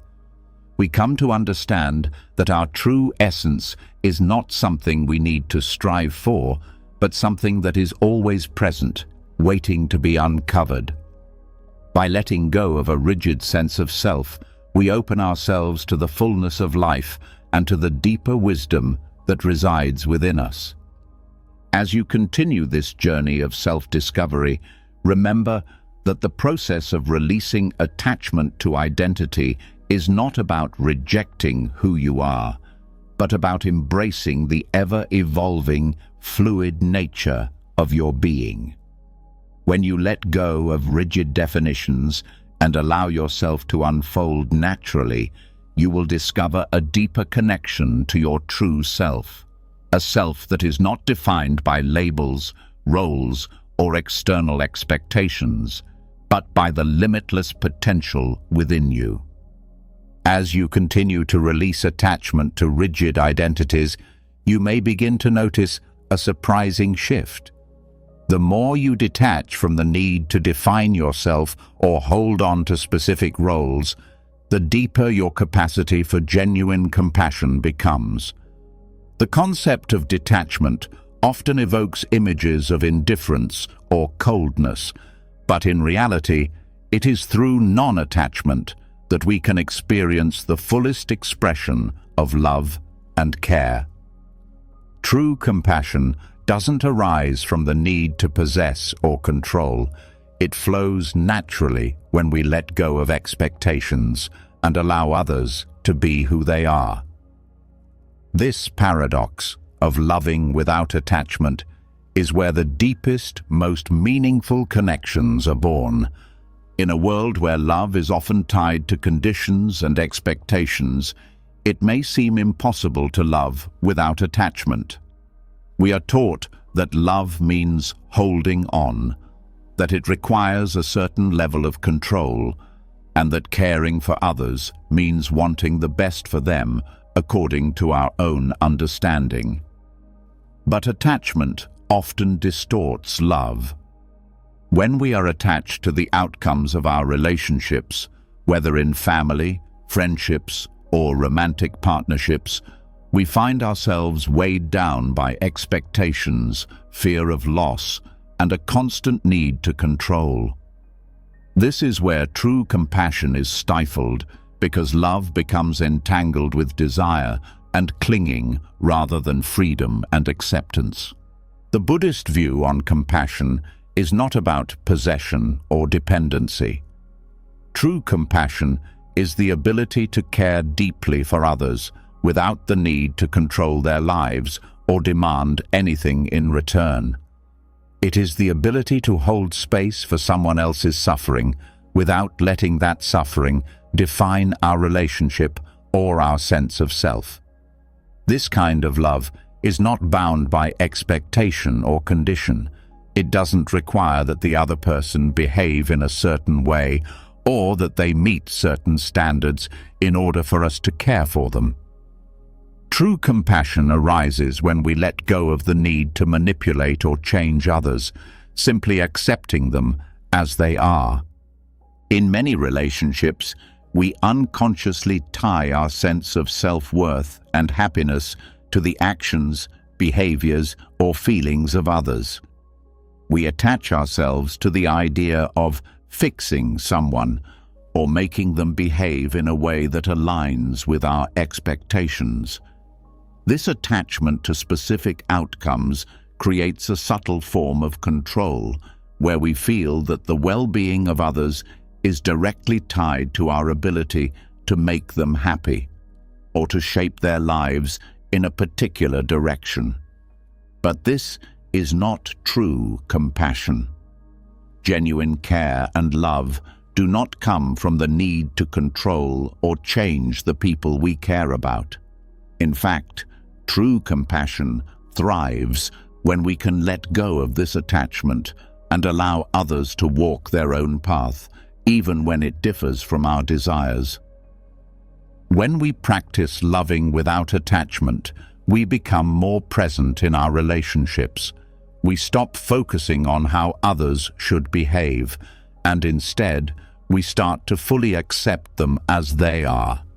This shift creates deeper, more authentic connections. When we remove the expectation that someone else has to meet our needs or desires, we allow them the space to be themselves without judgment or pressure. And in return, we begin to experience deeper intimacy and understanding because we are no longer clouded by our own expectations. The freedom to love without attachment means we can hold others in their fullest expression without trying to change them. And this freedom creates the deepest kind of connection. Non-attached love also allows us to hold space for the pain and suffering of others without becoming overwhelmed by it. In many relationships, when someone we care about is suffering, we feel the need to fix the situation. We might try to alleviate their pain by offering advice, changing the circumstances, or pushing them toward a solution. But this often comes from a place of attachment, an attachment to the idea that their pain is our responsibility to resolve. When we let go of the need to fix, we create room for compassion that is not rooted in a desire to control the outcome. We become present with their suffering without trying to change it, offering love and understanding without imposing our will. This is where true empathy arises, because we are not trying to change their experience, but simply being with them in it. This kind of care also frees us from the expectations that often taint our relationships. In many cases, love and kindness are given with the subconscious expectation of something in return, whether it's love, validation, or support. We may love others with the hope that they will respond in a certain way, or that they will love us back in the same measure.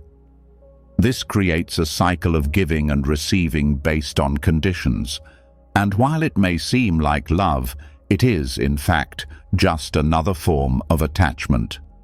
When we love without attachment, we give freely, without expectation, and in doing so, we experience the purest form of compassion. We are able to offer love because we choose to, not because we expect anything in return. This kind of love is unconditional and infinite, and it allows us to connect with others in ways that are free from the limitations of expectation. Moreover, letting go of attachment in our relationships also allows us to practice compassion toward ourselves. Often, we place the highest expectations on ourselves, believing that in order to be loved or accepted, we must meet certain standards. This self-judgment can create a barrier to self-compassion, preventing us from fully embracing our own flaws and imperfections. But when we release our attachment to the idea of being perfect, we open ourselves up to the possibility of accepting ourselves exactly as we are. True self-compassion arises when we let go of the belief that we need to earn our love or worth, and instead we simply allow ourselves to be human. This practice of non-attached love doesn't mean we stop caring deeply for others. Rather, it means that we stop clinging to the idea that we are responsible for their happiness or success. It means we release the need to control the outcome of our relationships, knowing that true love and compassion come from being fully present with others without expectation. We don't need to possess or control others in order to love them. Love can exist freely without the chains of attachment. It is a love that is offered from a place of deep acceptance and understanding, where we trust that those we care about are on their own journey, and that we can support them without needing to change them. When we stop loving out of attachment, we also stop allowing the fear of loss to dominate our relationships. Many of us cling to others because we fear that without them we will be incomplete or unfulfilled. We hold on tightly to relationships, sometimes to the point of suffocation, because we are afraid of being alone or of losing the connection. But this fear of loss stems from attachment, and it prevents us from experiencing the full depth of love. When we release the fear of loss, we open ourselves up to experiencing love in a more liberated way, one that is not dependent on external circumstances, but on our ability to give and receive freely. In this space of non-attached love, we can be vulnerable without the fear of rejection or abandonment. We are free to express our care and affection without needing to control the response. We no longer tie our sense of worth to the reactions of others, and this creates a foundation of love that is strong yet flexible. It is love that doesn't demand or expect, but simply exists in its purest form, offering itself freely and without conditions. This approach to love and compassion creates the space for the deepest kind of growth, both for ourselves and for others. When we let go of the need to attach ourselves to specific outcomes in our relationships, we free ourselves from the constant pressure to perform or prove ourselves. We can love deeply and authentically without the weight of expectation, and in doing so, we allow others the freedom to love us in return without fear or obligation.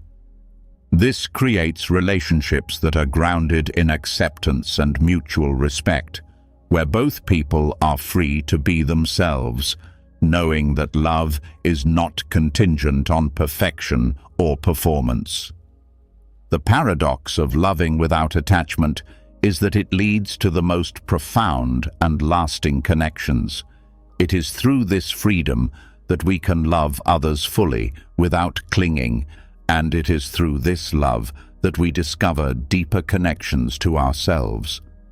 Compassion, in its truest form, is not about what we can get from others, but about what we can give freely, without expectation and without attachment.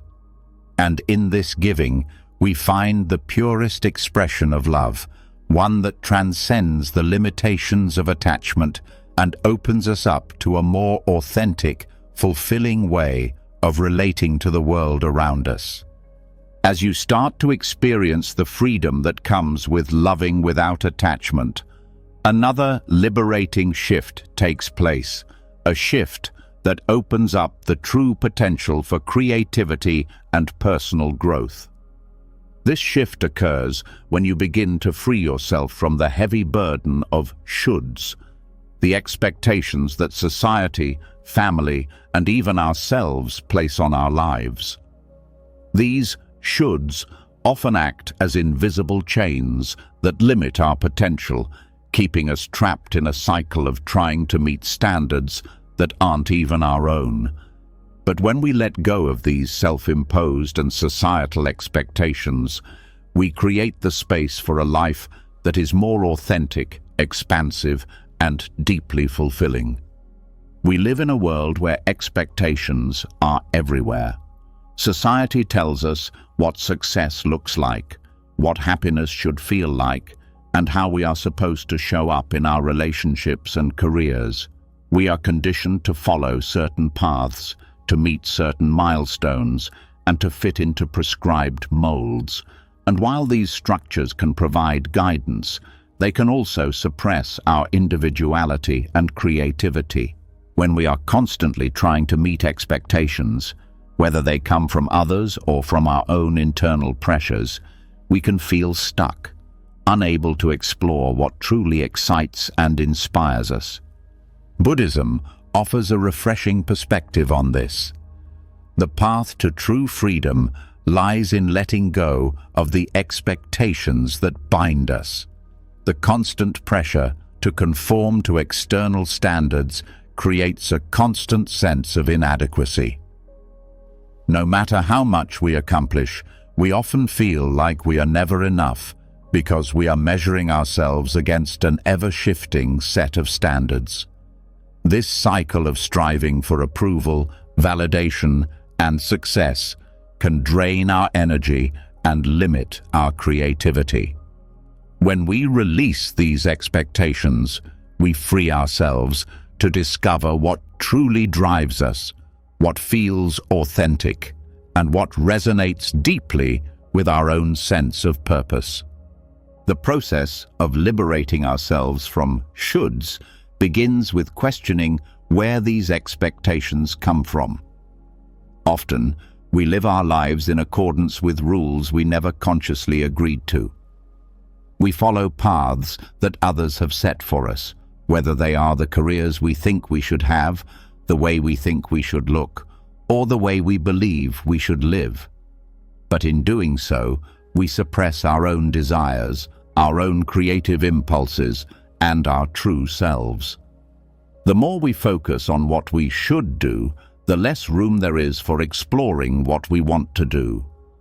When we let go of these societal constructs, we create the space to pursue what genuinely brings us joy and fulfillment. This release doesn't mean we become irresponsible or indifferent to the world around us. On the contrary, it means we choose to act from a place of authenticity rather than from a place of obligation. By letting go of the shoulds, we allow ourselves to make decisions based on our own values and desires rather than on the expectations of others. This shift opens up a world of possibilities where we can make choices that feel aligned with who we are and what we truly want, not what we think we should want based on external pressure. One of the most powerful effects of letting go of shoulds is the freedom to be creative. Creativity flourishes in an environment where there is no fear of judgment or failure. When we stop thinking about what others will think or how our work will be measured against society's standards, we open ourselves up to the full range of creative expression. We are free to experiment, to fail, to try again, and to create for the sake of creation, not for the sake of external approval. This freedom allows us to tap into new ideas and perspectives that we might have otherwise missed, had we been constrained by the pressure to meet certain expectations. When we let go of shoulds, we also give ourselves permission to be imperfect. Perfectionism often arises from a deep-seated belief that we must meet certain standards in order to be worthy of love, respect, or success. But when we release these standards, we begin to see that creativity and growth come from imperfection. We no longer need to present a flawless version of ourselves or our work. Instead, we embrace the process of growth, knowing that every misstep, every mistake, is simply a part of the journey towards something more authentic and meaningful. This shift toward releasing societal and self-imposed expectations also creates a profound sense of inner peace. When we no longer feel the constant pressure to live up to external standards, we begin to experience life in a more relaxed and open way. We stop worrying about whether we are doing things the right way or measuring up to someone else's idea of success. This gives us the freedom to live on our own terms, to make mistakes, to learn, and to grow without the constant weight of judgment. We stop looking for external validation because we've learned to trust ourselves and our own unique path. As we embrace this freedom, we also create space for deeper self-acceptance. Letting go of shoulds allows us to stop comparing ourselves to others. We no longer measure our success by the achievements or possessions of those around us. Instead, we begin to define success in our own terms, success that aligns with our own values, desires, and passions. This creates a sense of fulfillment that is not dependent on the opinions of others or the standards set by society. We can live in a way that feels true to us, without the pressure of meeting someone else's idea of what our life should look like. This freedom also enhances our ability to connect with others.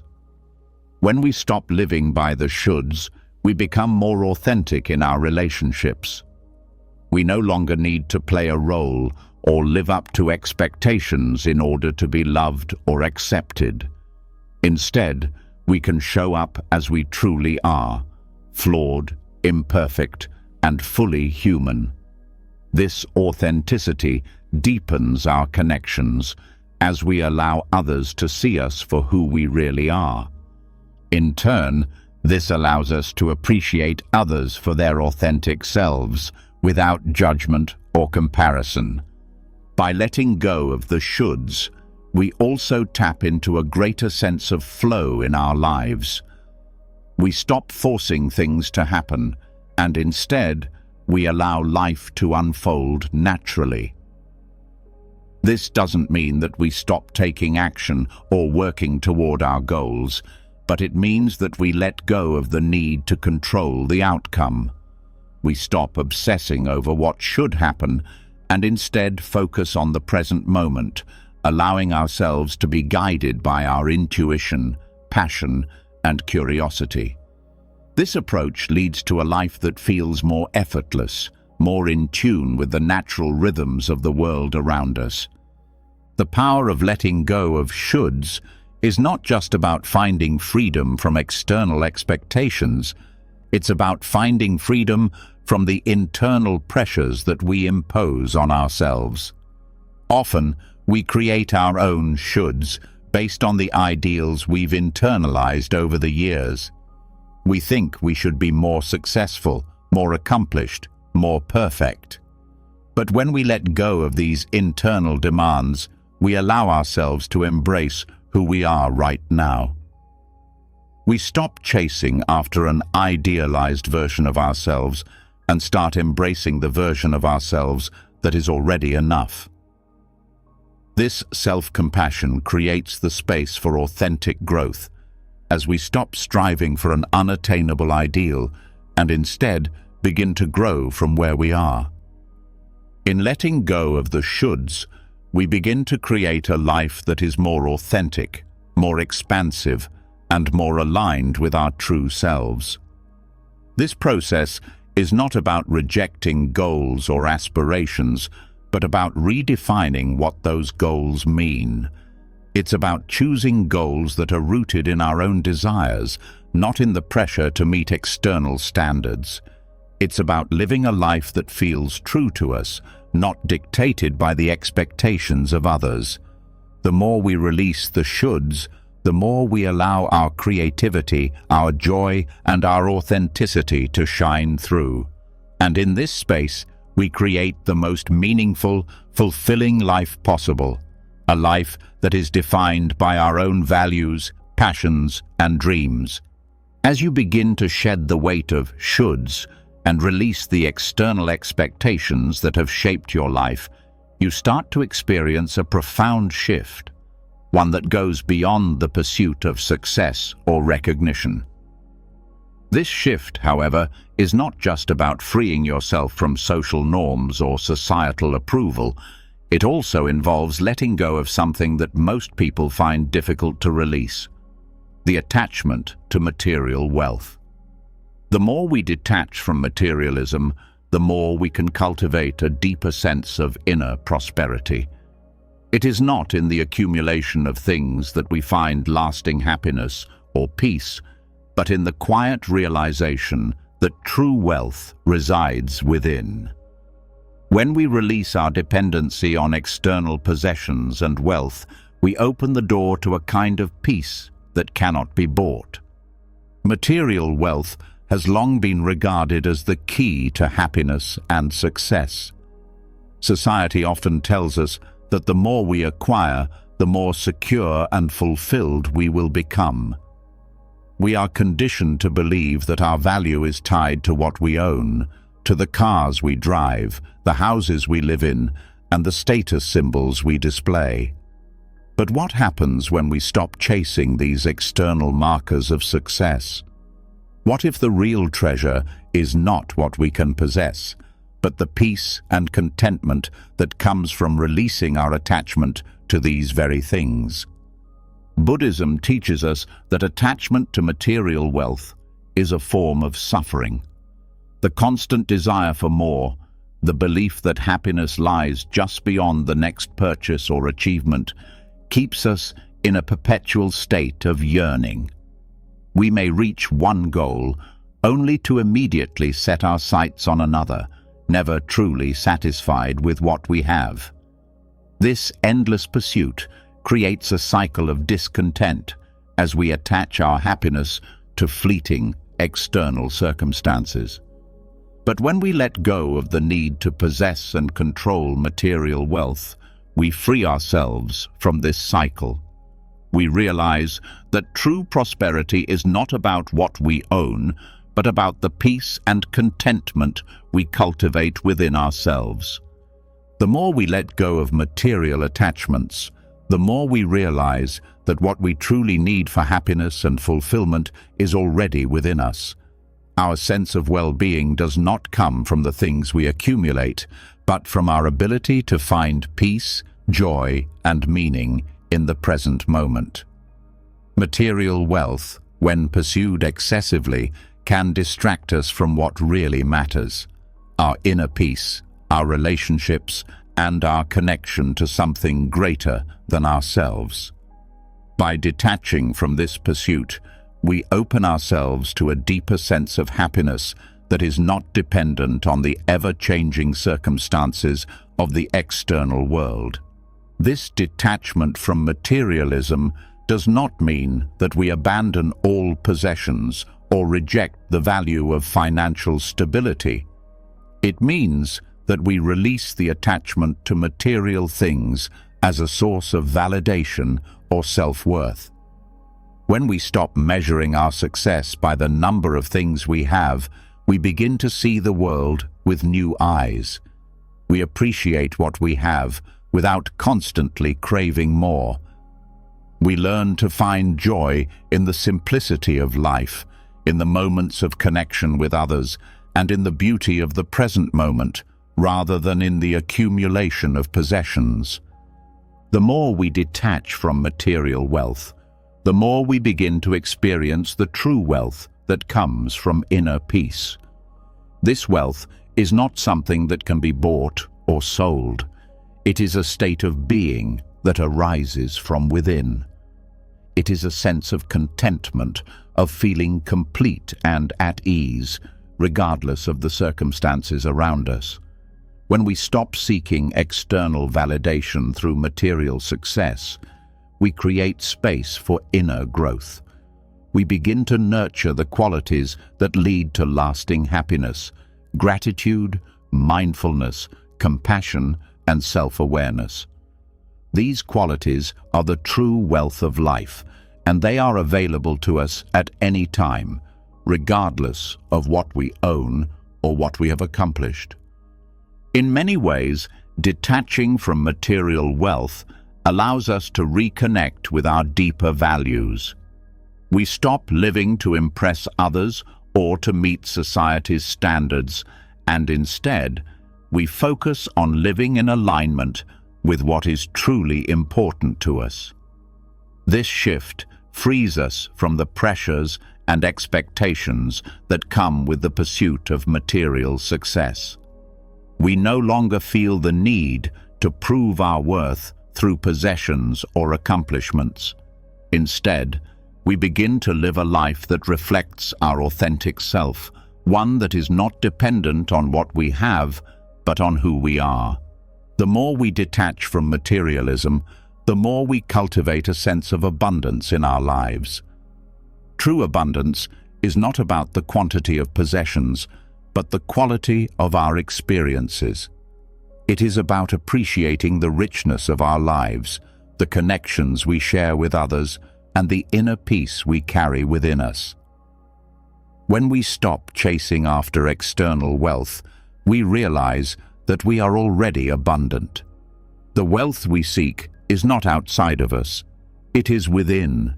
And as we cultivate this inner prosperity, we begin to attract more of what truly nourishes us: meaningful relationships, fulfilling work, and a deep sense of satisfaction that is not dependent on what we own. This inner wealth also transforms the way we approach our relationships. When we are not attached to material wealth as a measure of success, we are free to connect with others on a deeper level. We no longer need to impress or compete. We can simply be ourselves, knowing that our value is not defined by what we have. This authenticity fosters genuine connections, where we are seen and appreciated for who we are, rather than for what we can offer in terms of material possessions or achievements. These deeper, more meaningful relationships become a source of true happiness and fulfillment. Moreover, letting go of attachment to material wealth allows us to focus more on the things that truly bring us joy. We stop filling our lives with distractions and possessions that don't add value, and instead, we make space for the things that nourish our soul: time with loved ones, engaging in creative pursuits, and nurturing our physical and mental well-being. By prioritizing these things over the constant pursuit of more, we create a life that is rich in experiences and relationships rather than in possessions. This journey of detaching from materialism is also a journey of personal transformation. It requires us to let go of deeply ingrained beliefs about success and worth, and to redefine what it means to live a fulfilling life. It challenges us to move beyond the external markers of achievement and to find contentment in the simple, everyday moments of life. The more we practice non-attachment to material wealth, the more we develop a deep sense of inner peace.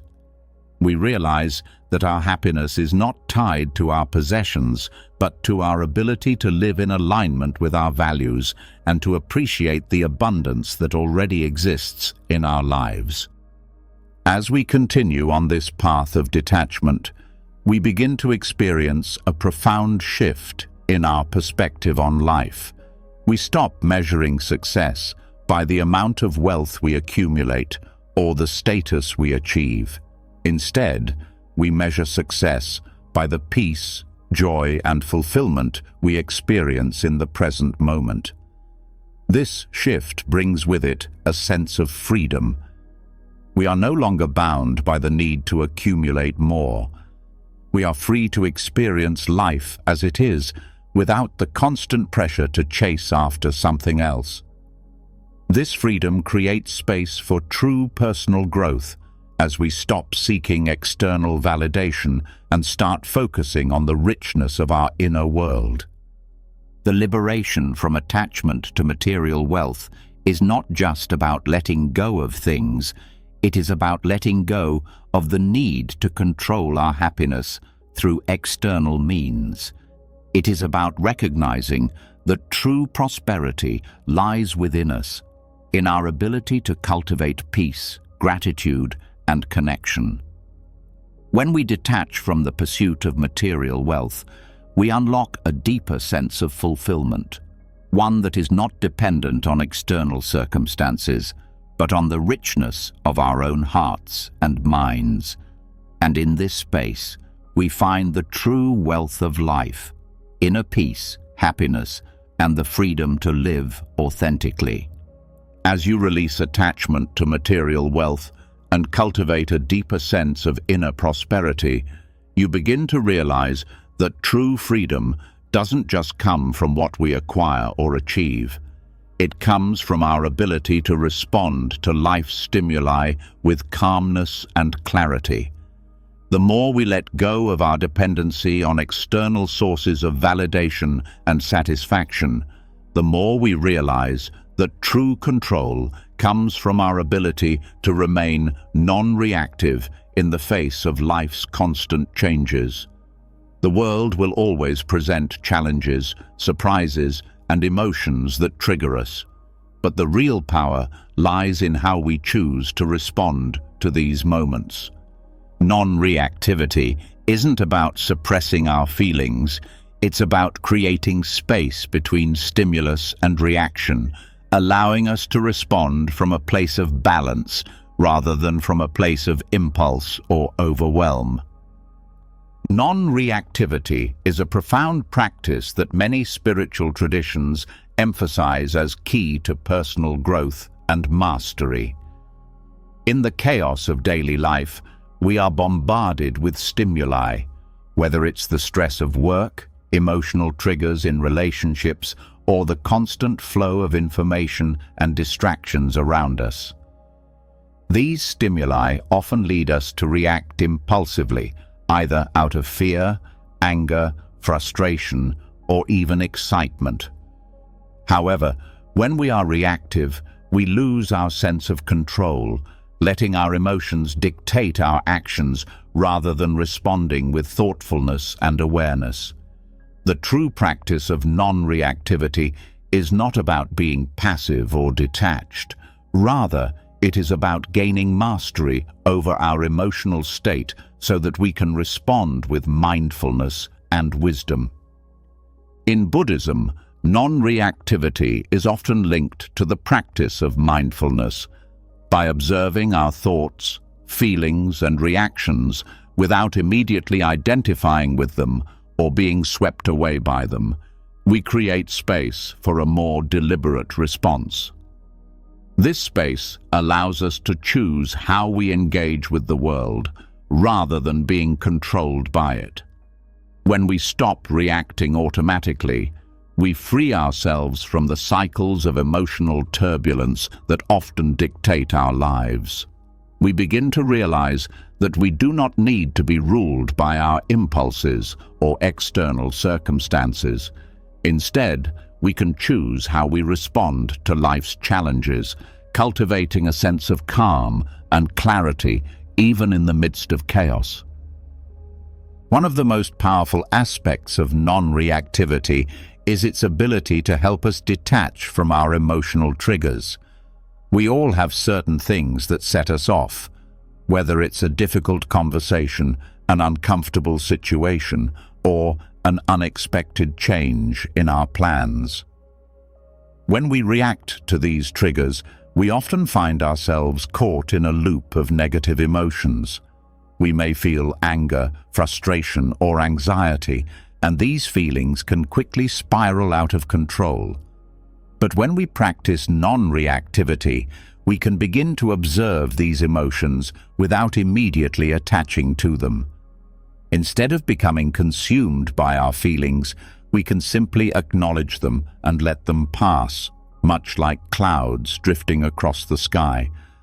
This ability to detach from emotional reactions allows us to regain control over our emotional state, rather than allowing our emotions to control us. This practice of detachment doesn't mean we suppress or deny our emotions. It means we allow ourselves to feel them fully, but without letting them dictate our actions. Non-reactivity invites us to experience life as it is, without judgment or resistance. When we release our attachment to how things should be, we can respond to life's challenges with greater openness and acceptance. This doesn't mean we become passive or indifferent to life's difficulties.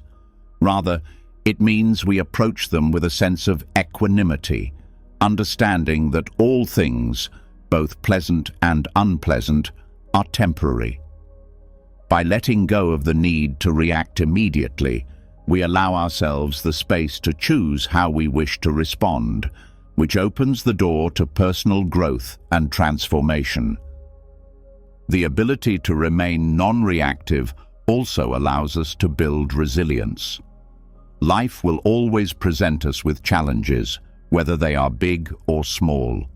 However, Our ability to remain calm in the face of these challenges determines how well we can handle them. When we are reactive, we often feel overwhelmed and powerless. We become victims of our emotions and circumstances. But when we practice non-reactivity, we develop the strength to face adversity with clarity and confidence. We stop seeing challenges as threats to our well-being, and instead, we begin to see them as opportunities for growth and learning. With each challenge we face, with a calm and steady mind, we become stronger and more resilient. Non-reactivity also plays a vital role in the quality of our relationships. In our interactions with others, we are often triggered by the words, actions, or behaviors of those around us. When we react impulsively to these triggers, we may say or do things that we later regret. However, when we practice non-reactivity, we create the space to respond with empathy, understanding, and compassion. Instead of reacting out of anger or frustration, we are able to listen deeply and respond thoughtfully. This shift in how we engage with others can transform our relationships, leading to greater harmony, trust, and mutual respect. As we detach from the need to react to external stimuli, we also cultivate a deeper sense of self-awareness. Non-reactivity invites us to reflect on our emotional triggers and patterns. We begin to notice the things that cause us to react, whether they are certain situations, people, or unresolved issues from the past. By recognizing these triggers, we gain valuable insights into our inner world. This self-awareness allows us to identify areas where we may need healing or growth, and it empowers us to make more conscious choices in how we respond to life. Instead of being driven by unconscious patterns, we begin to live with intention, aligning our actions with our deeper values and purpose. Another benefit of practicing non-reactivity is the sense of peace that it brings. The more we react to life's challenges, the more we create inner turmoil. We find ourselves constantly battling against our emotions and circumstances, and this internal conflict creates stress and anxiety. However, when we let go of the need to react immediately, we experience a sense of calm and stillness that allows us to approach life with clarity and perspective. This inner peace is not dependent on external circumstances, but on our ability to maintain a steady mind and an open heart, regardless of what is happening around us. Non-reactivity also enhances our creativity. When we stop reacting impulsively to life's stimuli, we create space for new ideas, solutions, and perspectives to emerge. Our minds become clearer, and we can think more deeply and creatively. We stop being bogged down by immediate reactions and judgments, which allows us to engage with life in a more open and expansive way. By practicing non-reactivity, we become more attuned to the flow of ideas and insights that arise from within, leading to greater creativity and problem-solving abilities. The practice of non-reactivity is a journey of self-mastery. It is about learning to respond to life's challenges with grace, mindfulness, and clarity, rather than being swept away by our emotions or impulses. When we cultivate non-reactivity, we gain control over our emotional state and develop the ability to navigate life's ups and downs with resilience and wisdom. This mastery over ourselves is not about suppressing or denying our emotions, but about creating the space to respond consciously with awareness and compassion. As you continue on this path of non-reactivity, you will begin to notice profound shifts in how you experience the world. You will feel less burdened by the chaos of life, more at peace with the unpredictability of existence, and more connected to your inner strength. The more you let go of the need to react impulsively, the more you will discover the depth of your own wisdom, creativity, and emotional resilience. With this newfound freedom, you will unlock greater personal growth and mastery, ultimately living a life that is more peaceful, fulfilling, and in tune with your true self. As you begin to embrace the power of non-reactivity and gain control over your emotional state, a subtle but powerful realization arises. The more we let go of excess, the more we open ourselves to true freedom. This freedom doesn't come from accumulating more things or experiences, but from stripping away the layers of clutter, both in our physical environment and in our minds. The more we simplify, the more we create space for what truly matters, allowing us to evolve spiritually and live with greater clarity, purpose, and peace. Life, in its most essential form, is not about complexity, but about the beauty found in simplicity. Simplification is a concept that has been revered in many spiritual traditions, and for good reason. The more we hold on to, the more we are weighed down, not only by our material possessions, but also by our thoughts, responsibilities, and attachments. When we simplify our lives, we create an environment in which we can focus on what truly matters. We begin to see that many of the things we accumulate, both physically and mentally, don't contribute to our happiness or growth. Instead, they keep us distracted, overwhelmed, and disconnected from our deeper selves. The first step in simplifying is recognizing that we don't need as much as we think we do. Society encourages us to accumulate, whether it's more things, more achievements, or more experiences, in the belief that these will bring us happiness or fulfillment. But in reality, the more we accumulate, the more we create noise in our lives, making it harder to hear the quiet voice within. This noise distracts us from our true desires and purpose.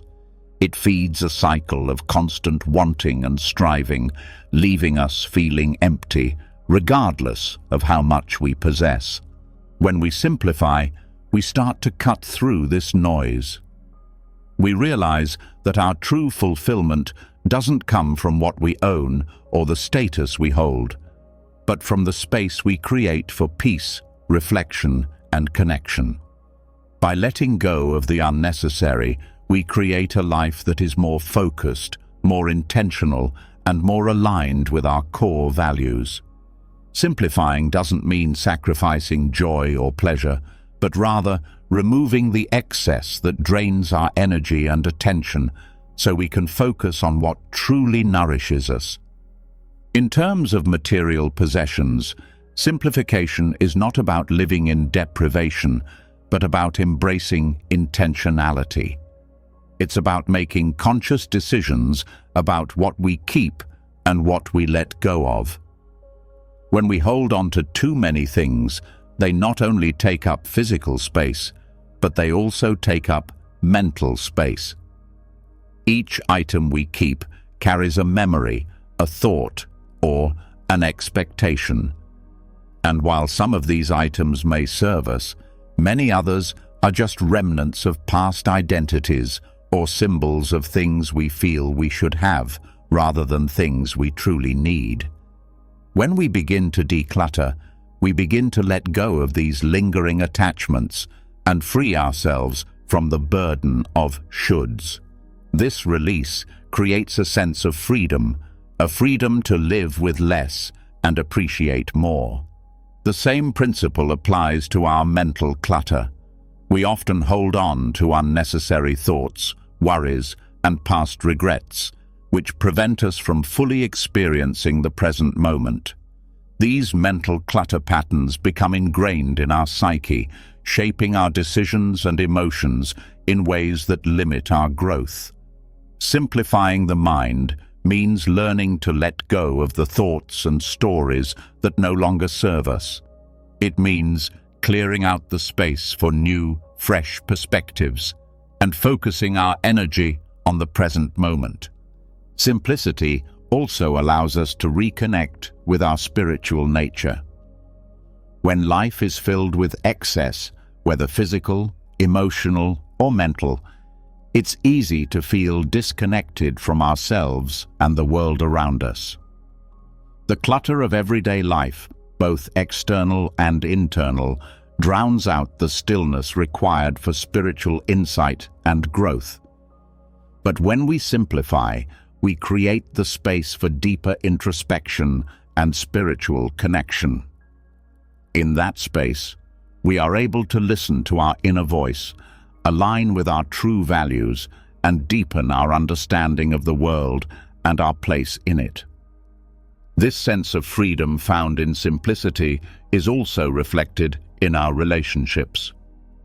When we are caught up in the pursuit of more possessions, more achievements, more validation, we often find ourselves disconnected from those around us.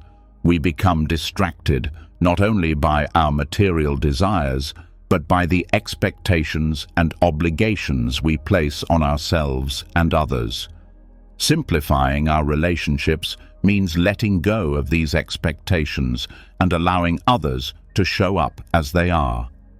It means freeing ourselves from the pressure to perform or to fit into predefined roles, and instead focusing on deepening authentic connections. In a simplified life, there is less room for the distractions of comparison and competition.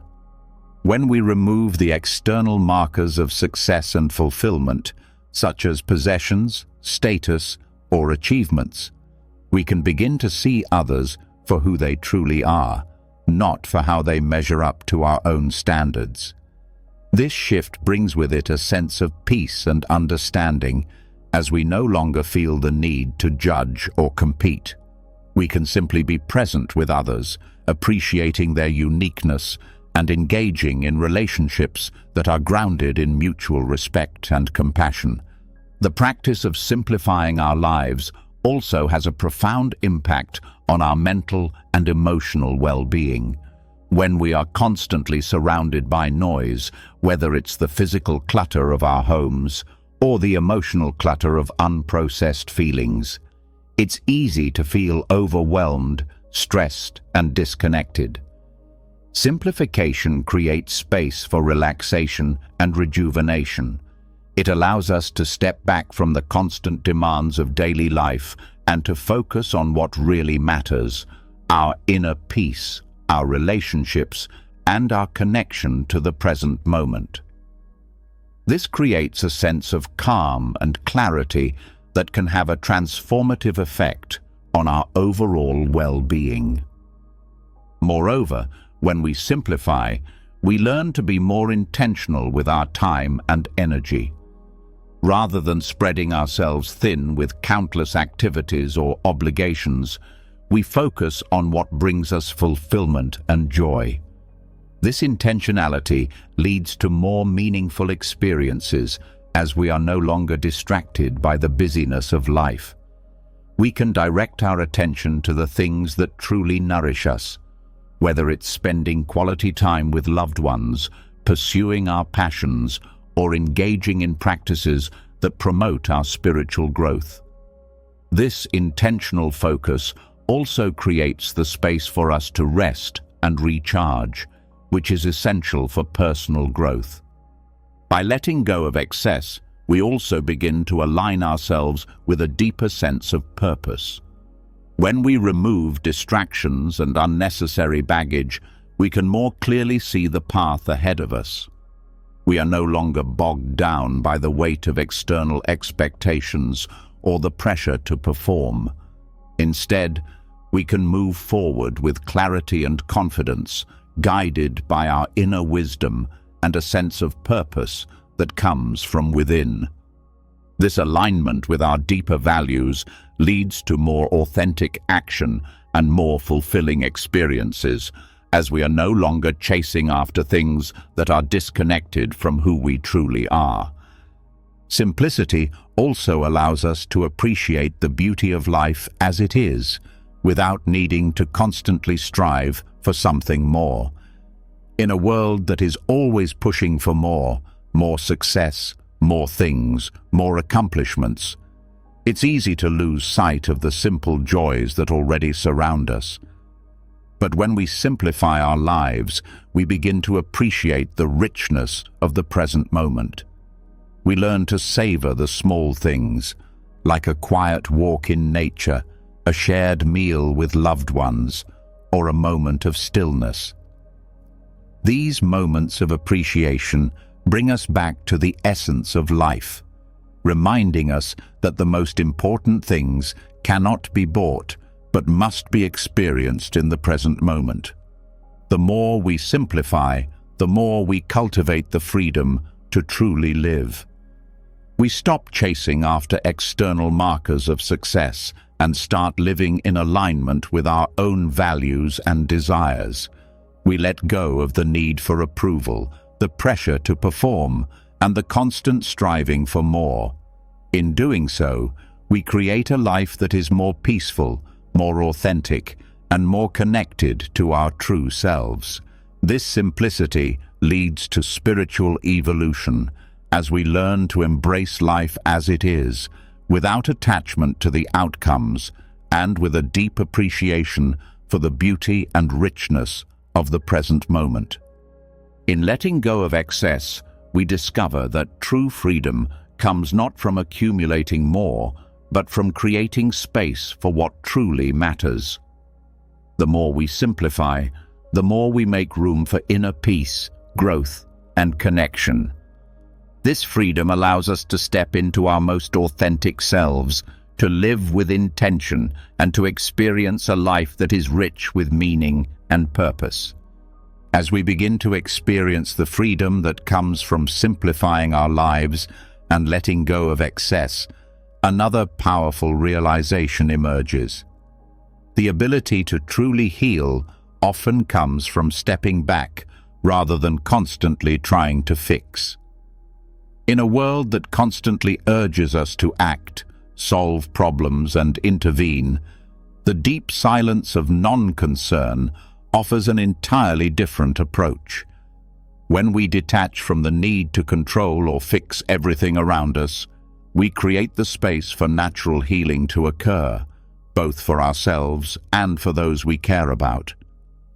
This shift requires not only understanding the value of stillness, but also trusting in the process of life, knowing that peace and healing often emerge when we stop pushing and start allowing. For most of us, the impulse to fix is deeply ingrained.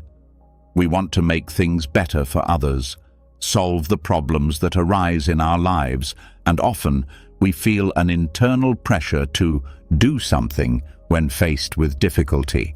Whether it's a loved one who is suffering, a challenge at work, or an emotional struggle, we feel the need to jump in and intervene. But what happens when we relinquish the need to fix and instead choose to simply be present without expectation?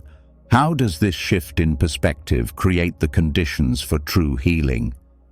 Buddhism teaches that the root of much of our suffering comes from attachment, not just to people, objects, or outcomes, but to our constant need to intervene and control situations. This attachment to fixing stems from a fear that things are broken or wrong, and that we are the ones who must set them right. However, this approach often only exacerbates our stress and prevents true healing. The more we try to fix, the more we entrench ourselves in the problem, often overlooking the natural processes that lead to growth and resolution.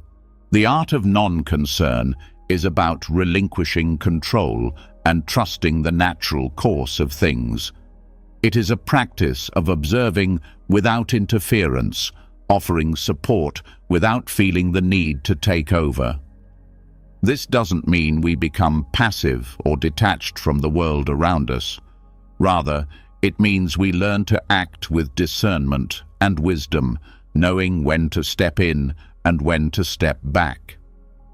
This detachment from the need to constantly fix allows us to create space for natural solutions to emerge, solutions that may be far more effective and profound than anything we could impose through intervention. When we stop trying to fix everything, we allow others to heal in their own time. Often, when we step in too quickly, we disrupt the natural process of healing. People, situations, and even our own emotions need time and space to settle, and when we constantly try to influence or control the outcome, we prevent this natural flow. Healing is not a linear process. It moves in its own rhythm, and sometimes the best thing we can do is offer our presence, compassion, and understanding without trying to change the course of things. This also applies to our own lives. We often become frustrated with ourselves when things don't go as planned or when we face challenges. The impulse to fix ourselves can be overwhelming, whether it's trying to overcome a flaw, change a habit, or heal from a wound.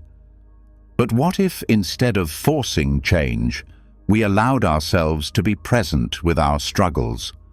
What if we stepped back and allowed the process of healing to unfold naturally, trusting that the space we create for ourselves is enough for growth to take place?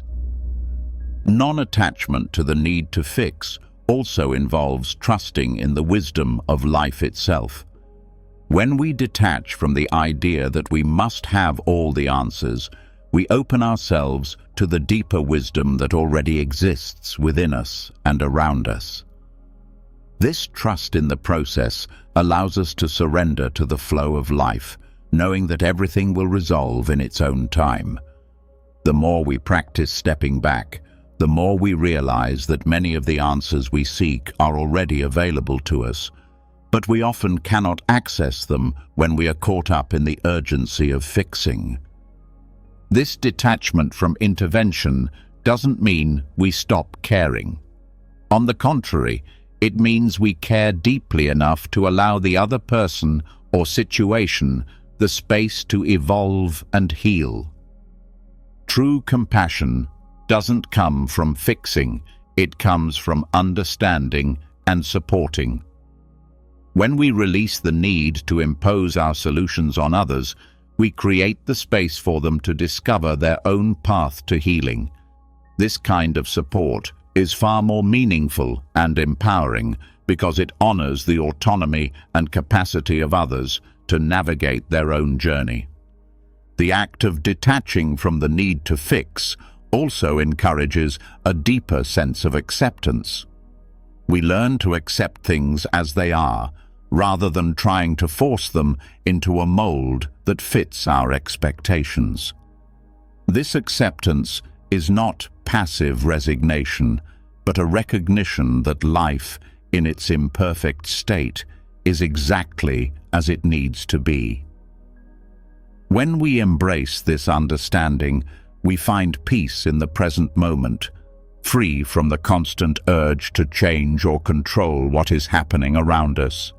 It's in this peace that true healing occurs, both for ourselves and for others. In relationships, this shift can be transformative. Often, when someone we care about is struggling, we want to fix their problems, ease their pain, or find a solution. However, this desire to fix can sometimes create tension and distance. The person in need of help may feel invalidated, as if their experience is not being fully heard or understood. But when we step back and allow them to express their feelings and find their own way forward, we create space for genuine connection. We honor their process, and in doing so, We deepen our relationship by showing that we respect their journey and trust their ability to heal. When we let go of the need to fix, we also free ourselves from the pressure to constantly have the right answer or solution. This pressure often creates unnecessary stress, as we feel that it is our responsibility to make everything right. But in releasing this attachment, we allow ourselves to be present without the weight of expectation. We can listen, empathize, and offer support without the burden of needing to solve the problem. This freedom creates a sense of ease and flow in our interactions with others, as we learn to embrace the natural rhythms of life. By detaching from the need to fix, we also stop defining our value by what we can do for others. Many of us tie our sense of worth to our ability to help or save others, believing that our role in relationships is to provide solutions. But when we release this attachment, we begin to see that our value doesn't come from our actions, but from our presence. We can offer love, compassion, and understanding without feeling the need to rescue or intervene. This shift allows us to experience more genuine, unconditional love and to engage in relationships without the hidden agenda of fixing. Another important aspect of this practice is that it allows for true personal growth. When we stop trying to fix every problem or solve every issue, we give ourselves permission to simply be.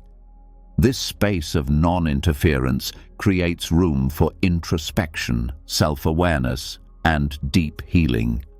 We stop rushing toward a resolution and start accepting the lessons that come with each experience, no matter how challenging. This growth isn't always linear, but it is always transformative. The deep silence of non-concern doesn't mean we become passive or disengaged. It means that we become more conscious of when and how we intervene. It is about recognizing that not every problem needs to be fixed, that not every emotion needs to be corrected, and that sometimes the most loving thing we can do is simply be present, listen, and offer support without expectation. This practice creates space for natural healing to unfold, allowing peace and growth to arise in their own time. As we continue to practice non-reactivity and detachment from the need to fix, we begin to experience a profound shift in how we interact with the world. We feel more at ease, more connected, and more aligned with the natural flow of life. We realize that much of the suffering we experience comes from our attempts to control and fix things that are beyond our control. By letting go of this need, we create space for the peace, healing, and growth that life has to offer. As we continue to explore the liberating effects of stepping back from the need to fix and control, a profound realization begins to emerge. It's not just about letting go of external attachments or relinquishing the need to constantly react to life's stimuli. True freedom and growth also arise from a deeper shift, the ability to detach from self-interest. The more we shift our focus away from ourselves and our personal gain, the more we can tap into the power of selflessness, which holds the key to both personal and collective transformation. When we let go of the constant pursuit of self-centered desires, we open up the possibility for a greater, more expansive way of living that benefits not only us, but also the world around us. In a world that encourages us to prioritize ourselves, our success, our achievements, our needs, it can be difficult to imagine that true freedom comes from the opposite, focusing less on the self and more on others. But this is one of the core teachings of Buddhism, the idea that attachment to self-interest is a barrier to true happiness and spiritual evolution. The more we focus on our own desires, the more we become trapped in a cycle of wanting and never being truly satisfied. Our identity becomes defined by what we want, what we have, and what we believe we deserve, which keeps us locked in a limited perspective. However, when we begin to detach from this narrow view of ourselves, we create space for something much larger, the opportunity to experience connection, empathy, and collective growth. This detachment doesn't mean we neglect our own well-being or forget our needs. It simply means we stop making everything about me and begin to recognize the interconnectedness of all beings. When we let go of self-interest, we shift from a mindset of scarcity, where everything is a competition, to a mindset of abundance, where we recognize that the more we give, the more we receive. Buddhism teaches that the self is an illusion, a concept that arises from our attachment to our individual desires and identity. The more we cling to this sense of self, the more we separate ourselves from others, from the world, and from the flow of life itself. Our desires and attachments create division, and this division fuels suffering. But when we begin to detach from self-interest, we begin to experience the unity that exists beyond individual egos. By putting less focus on the self, we align ourselves with the collective good. And this alignment not only nurtures personal growth, but also fosters a deeper sense of connection with others. The more we detach from self-interest, the more we begin to see that true fulfillment comes not from accumulating personal wealth or achieving personal goals, but from contributing to the well-being of others. This shift from selfishness to selflessness creates a deeper sense of satisfaction, because it is no longer about what we can get, but about what we can give. In giving, we experience a deep sense of joy and purpose that transcends material gain. This isn't to say that self-care or personal achievement is unimportant, but rather that our true happiness and growth lie in our ability to transcend the limitations of ego and connect with something greater than ourselves. This practice of detaching from self-interest also opens up the potential for greater collective growth. When we stop viewing the world through the lens of individual success or failure, we begin to recognize that our actions affect others. The more we detach from self-interest, the more we are able to act in ways that benefit not only ourselves, but also those around us. This is the foundation of collective evolution. When individuals begin to prioritize the well-being of others, the whole community or society begins to thrive. We stop seeing ourselves as isolated entities and begin to view ourselves as part of a larger, interconnected whole. In this space of selflessness, we also become more compassionate and understanding. The more we detach from our own desires and needs, the more we can see the struggles and joys of others without judgment or attachment. Compassion arises when we stop viewing others as means to fulfill our own needs and begin to see them as equals on this shared journey. This compassion is not based on pity or obligation, but on a deep understanding of the interconnectedness of all beings.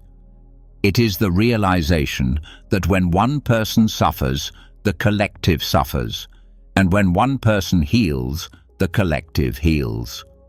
By focusing less on ourselves and more on others, we also begin to cultivate a sense of humility.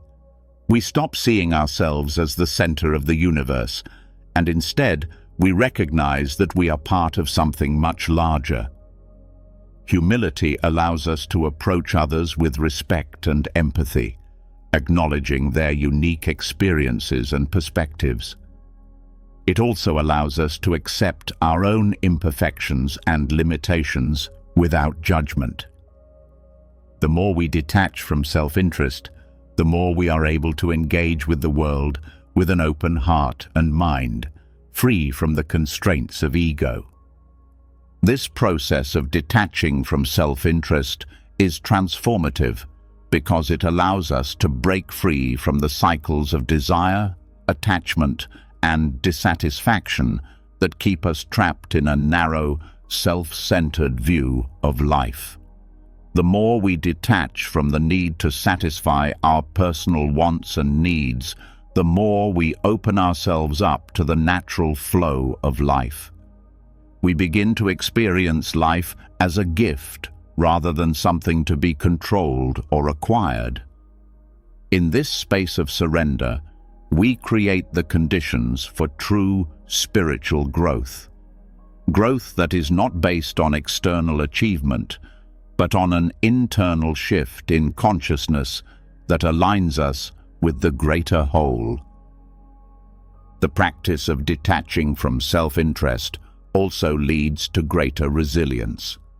When we are no longer attached to the outcome of our actions or the success of our personal goals, we become less affected by setbacks or challenges. We stop defining ourselves by our successes or failures, and instead, we see them as opportunities for learning and growth. This resilience allows us to navigate life's ups and downs with grace and equanimity, knowing that our worth is not determined by our achievements or circumstances, but by our ability to remain grounded and compassionate in the face of life's challenges. By putting less focus on ourselves and more on the collective good, we begin to experience a sense of fulfillment that is deeper and more lasting than anything material wealth or individual success could provide. This fulfillment comes from knowing that our actions contribute to the well-being of others, and that, in doing so, we are contributing to the greater good. This shift from self-interest to selflessness leads to greater inner peace because it frees us from the constant striving for validation or recognition. Instead, we find satisfaction in the quiet knowing that we are living in alignment with our values and contributing to the world in a meaningful way. This journey of detaching from self-interest is not easy.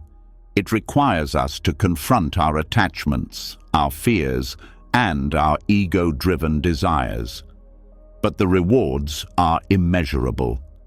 As we begin to let go of our need to control, to compete, or to prove our worth, we find ourselves more connected to the world and to the people around us.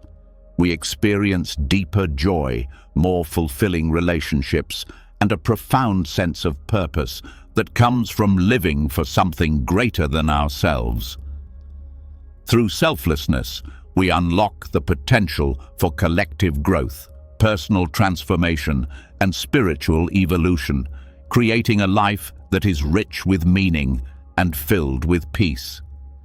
As we begin to detach from self-interest and embrace a more collective, selfless approach to life, another layer of freedom begins to emerge. Freedom from the expectations we place on ourselves and others.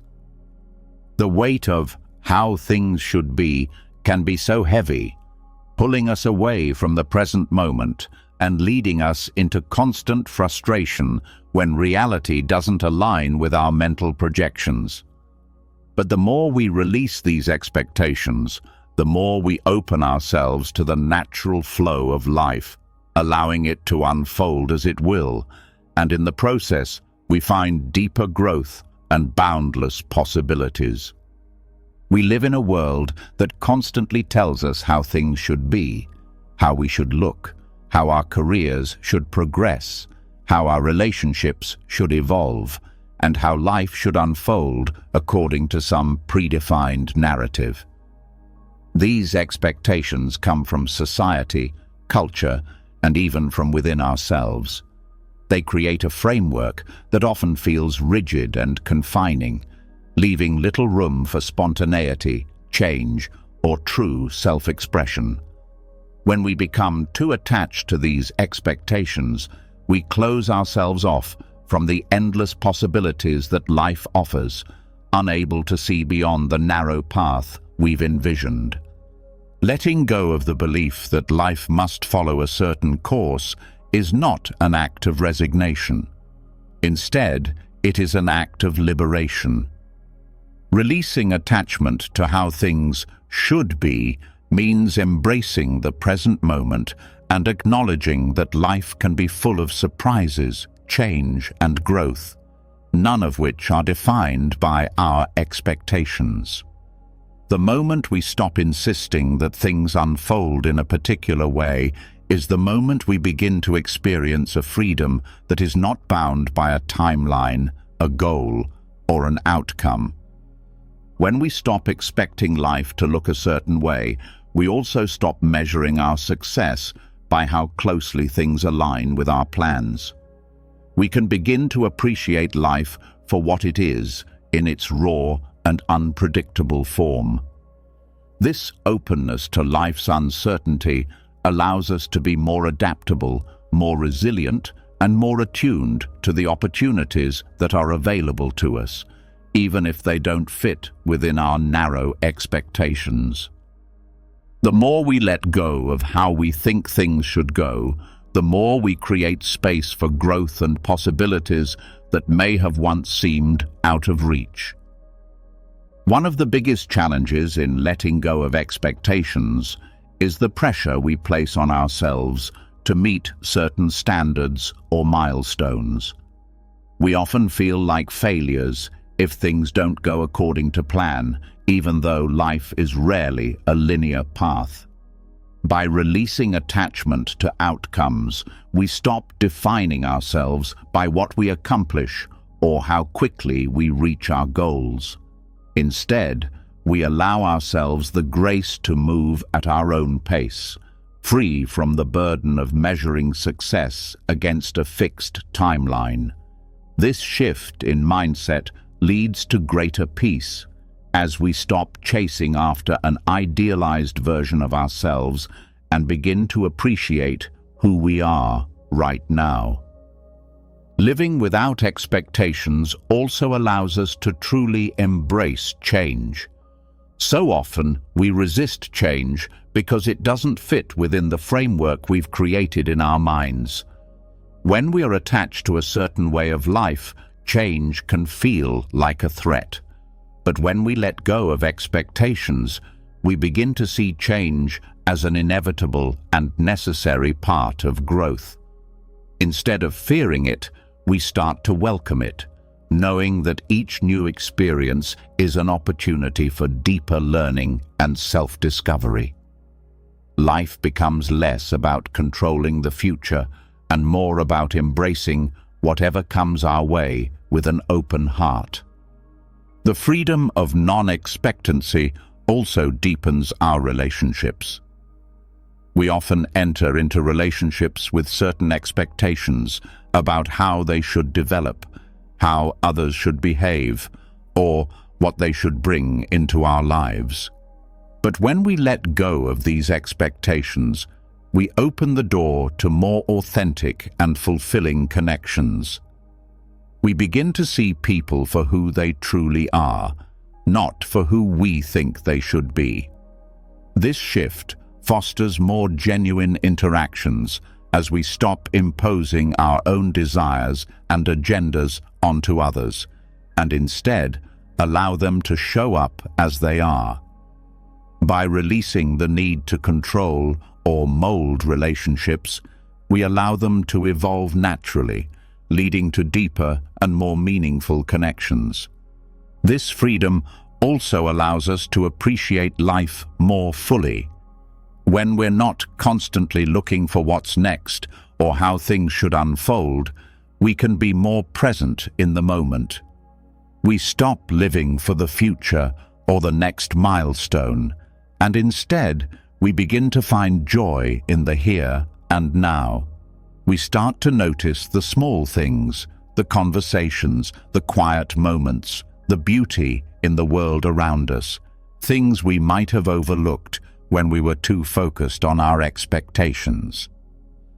By letting go of the pressure to chase after the next should, we open ourselves up to the richness of the present moment.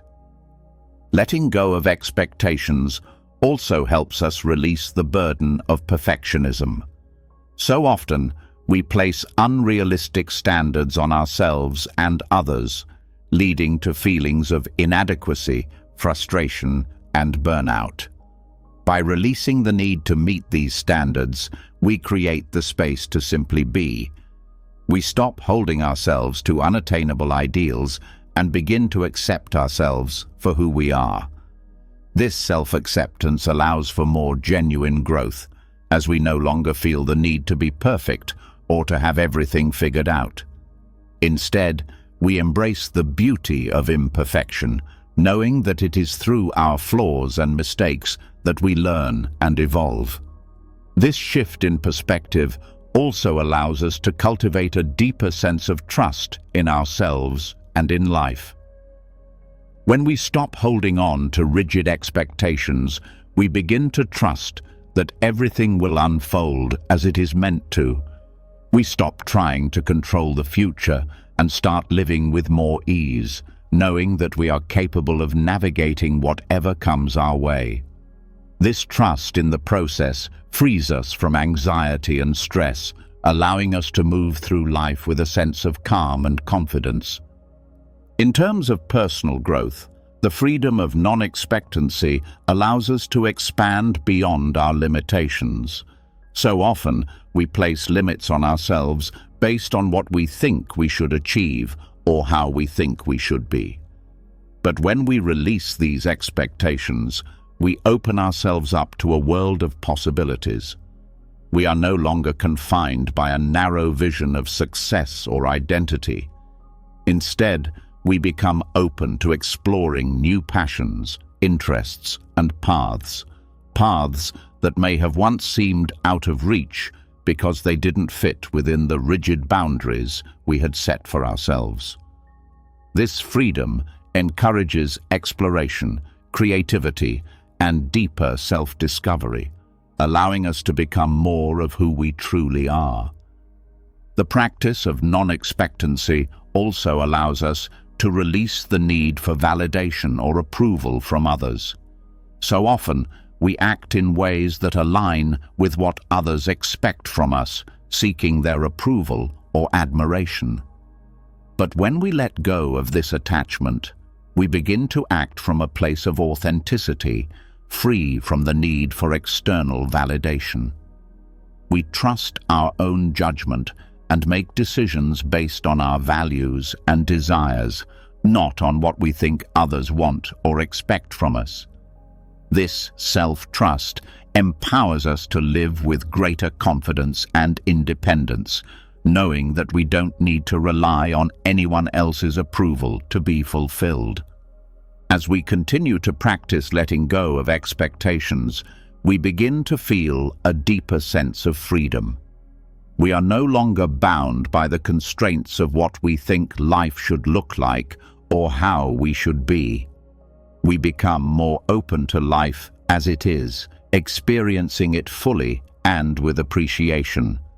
This freedom leads to greater peace, as we no longer struggle to make things fit into a predefined mold. Instead, we allow ourselves and life to unfold naturally, trusting that everything is unfolding exactly as it should. And in this space, we experience greater joy, creativity, and personal growth. Ultimately, the freedom of non-expectancy is about surrendering to the flow of life without attachment to specific outcomes. It's about letting go of the need to control, to plan, and to expect, and instead living with openness, trust, and acceptance. By releasing expectations, we create space for the richness of life to unfold in ways we never could have imagined. This openness brings us closer to who we truly are, allows us to connect more deeply with others, and opens up infinite possibilities for growth and fulfillment. As we move deeper into the practice of letting go of expectations, something transformative begins to take place. Not only do we find freedom in the present moment, but we also start to recognize that much of our emotional and mental energy is consumed by our attachment to time. Whether it's constantly looking back at the past or planning for the future, we often find ourselves bound by a timeline which limits our ability to grow. But when we learn to detach from the constraints of time, we unlock a new kind of growth, one that is limitless and rooted in the eternal now. Time is something that governs so much of our lives. We measure our success by deadlines, milestones, and schedules. We look to the past for lessons and the future for plans, often carrying with us the weight of regret, guilt, or anxiety about what has happened and what's to come. But when we become too attached to these temporal markers, we lose sight of the vastness of the present moment. We stop living fully in the here and now, and instead we live in a constant state of comparison, comparing what is with what could have been or what might be. Detaching from the past and future does not mean we abandon them completely. It means we stop letting them dictate our emotional state or limit our potential. When we focus too much on what has happened, we often carry the weight of past mistakes, missed opportunities, and old wounds. These things, while important for growth and reflection, do not need to control our present experience. Similarly, when we focus too much on the future, we often feel anxiety, fear, or anticipation of what might happen, and this anticipation often keeps us from fully engaging with the life unfolding before us. The practice of living outside the constraints of time invites us to stop measuring ourselves by past mistakes or future goals. It is about embracing the present moment in all its fullness, recognizing that everything we need to grow and evolve is already here in the now. When we free ourselves from the burden of time, we free ourselves from the mental chatter that keeps us locked in a constant loop of worry, regret, or anticipation. We begin to realize that the only moment that truly exists is the one we are experiencing right now. This freedom from time allows us to experience growth in a way that is not tied to any external markers or conditions. When we detach from the need to measure our progress against a timeline, we begin to experience growth in a more natural and organic way. We stop pushing for results, and instead, we focus on the process, on the steps we are taking in the present moment. This shift leads to a more sustainable and profound kind of growth, one that is not driven by external deadlines, but by internal wisdom and understanding. Living unburdened by time also means releasing the idea that we need to get somewhere. Often, we live with the mindset that we are always working toward a destination, whether that destination is a career goal, a personal achievement, or some future version of ourselves. But when we detach from the need to reach a specific point, we begin to see that life is not about getting to a particular place, but about fully experiencing each step along the way. This shift frees us from the pressure of arrival and allows us to embrace the journey itself, with all its ups and downs, twists and turns. The timeless growth that emerges from this practice is rooted in the understanding that we are always evolving, not in linear progression, but in cycles, rhythms, and patterns. Growth does not need to be rushed, nor does it need to be measured against the expectations of others or the timelines we have set for ourselves. When we let go of these constraints, we find that growth happens more easily, more naturally, and more deeply. Furthermore, releasing the grip of past and future allows us to heal in ways that were once inaccessible. So often, we carry unresolved pain from our past, old regrets, past traumas, or relationships that never fully healed. These past experiences keep us anchored in time, preventing us from moving forward. When we detach from these attachments, we begin to release the emotional weight that keeps us stuck in the past. We stop seeing ourselves as products of what has happened, and instead, we see ourselves as the beings we are right now, with the power to shape our present and future. This detachment gives us the freedom to heal in a more profound way, because we stop seeing ourselves through the lens of past experiences, and instead see ourselves through the lens of possibility. Similarly, when we stop focusing so much on the future, we release the anxiety that often accompanies it. The fear of what might happen, the uncertainty of what's to come, and the constant striving for control are all rooted in a future that doesn't yet exist. But by letting go of this attachment, we can live with greater peace, knowing that what happens next will unfold in its own time. We no longer need to force or manipulate the future because we trust that life will unfold as it is meant to.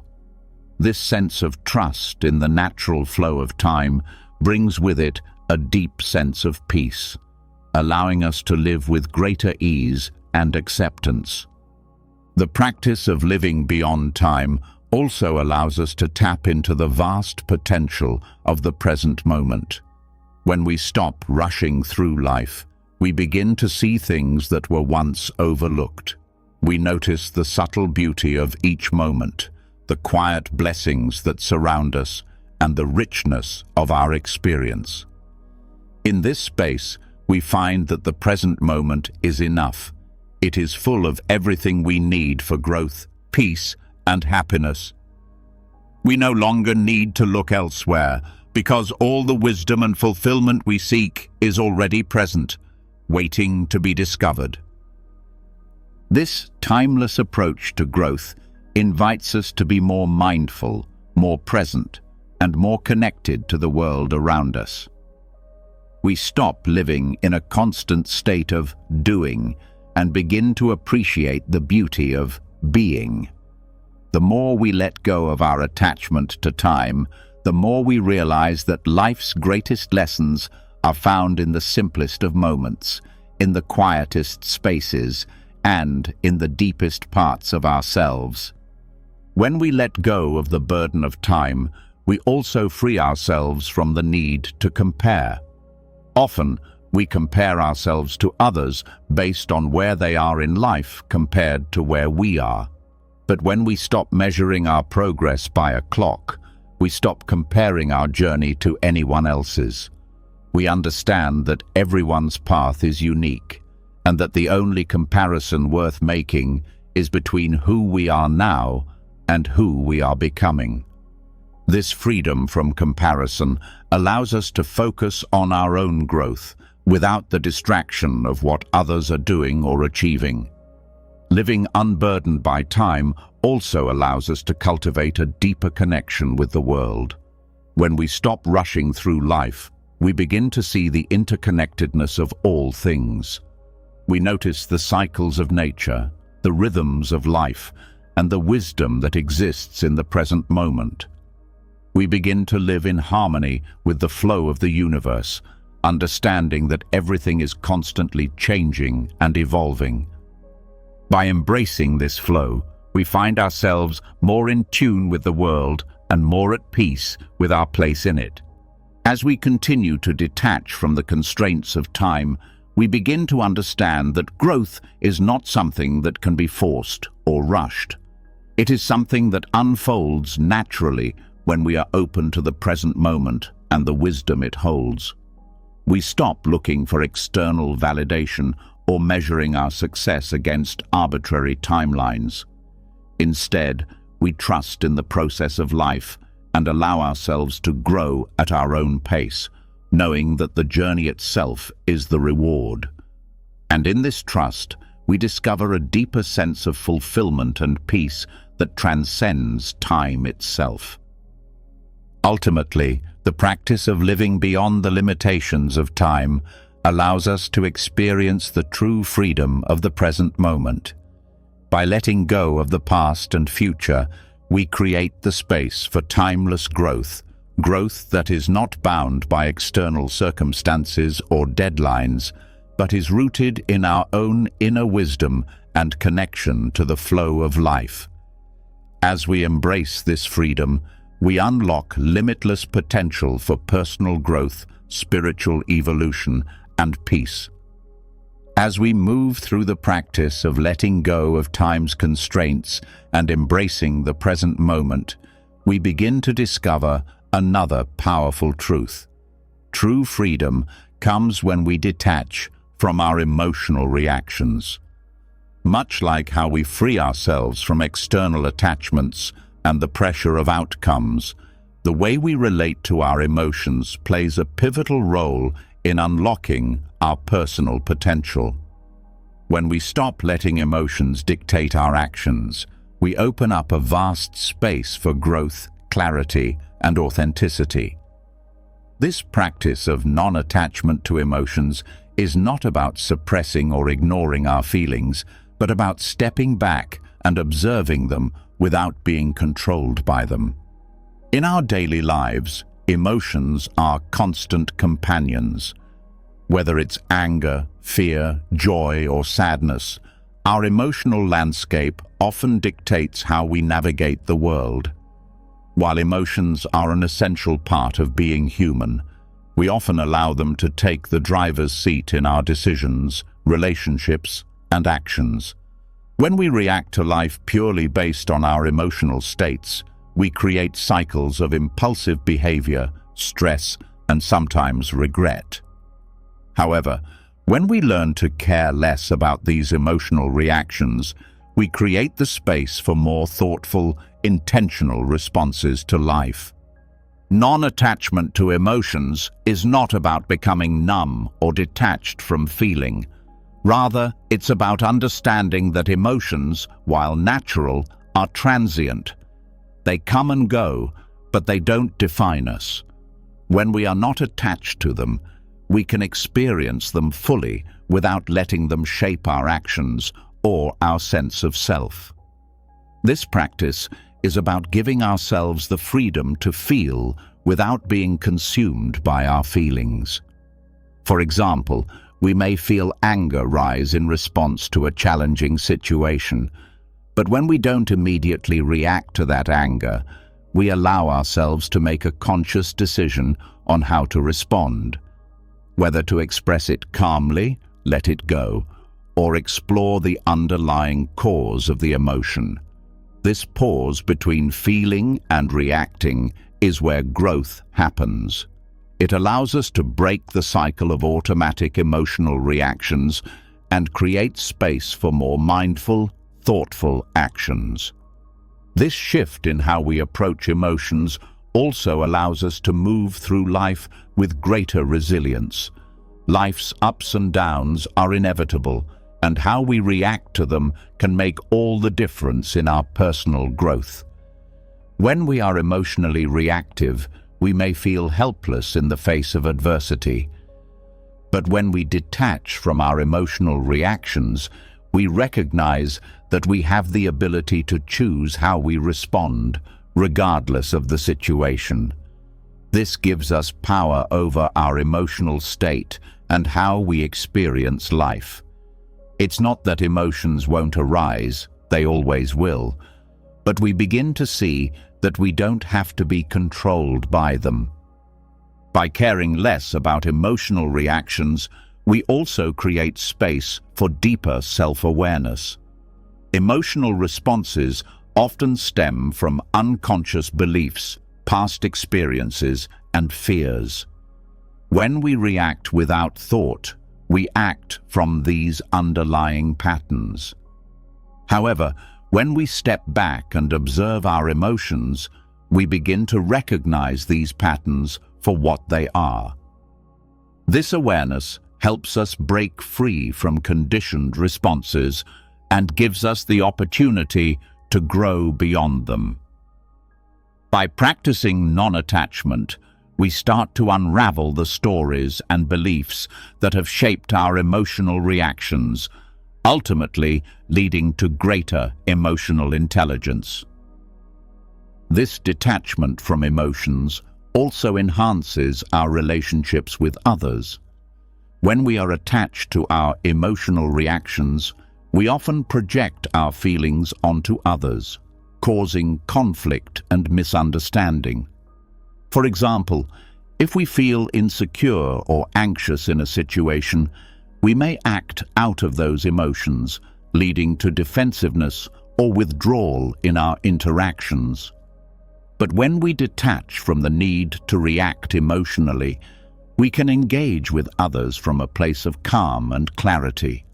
We stop projecting our internal struggles onto others and start listening and responding to them with more compassion and understanding. This shift in how we relate to our emotions creates the foundation for deeper, more authentic connections. Letting go of emotional attachment also allows us to experience life with greater freedom and spontaneity. Emotions, while powerful, can sometimes limit our choices.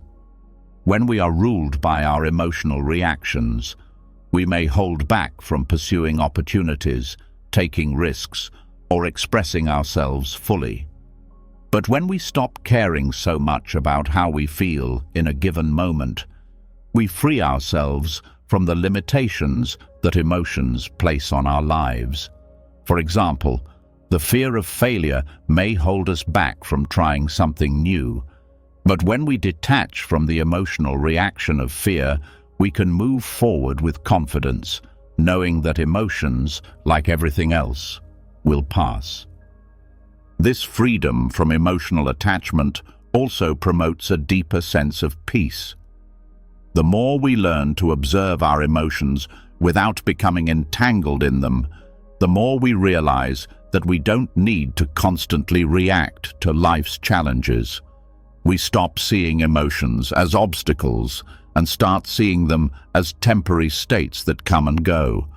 This understanding brings a sense of calm, as we no longer feel the need to control or resist our emotions. Instead, we allow ourselves to feel whatever comes up, knowing that it doesn't define us and that it will eventually pass. This acceptance of our emotional landscape without attachment brings a profound sense of peace and serenity.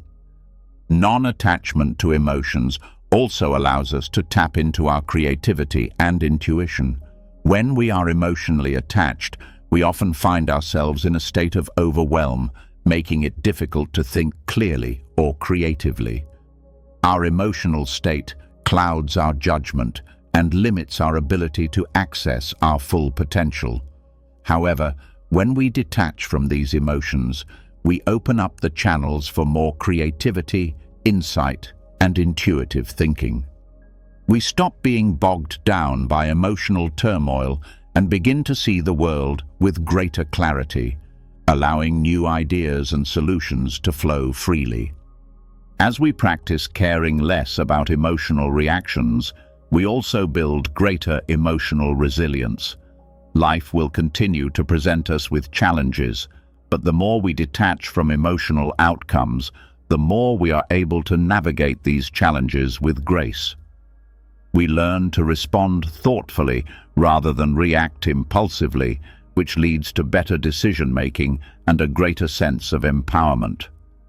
This resilience allows us to bounce back from setbacks, knowing that we are not defined by our emotions, but by how we choose to handle them.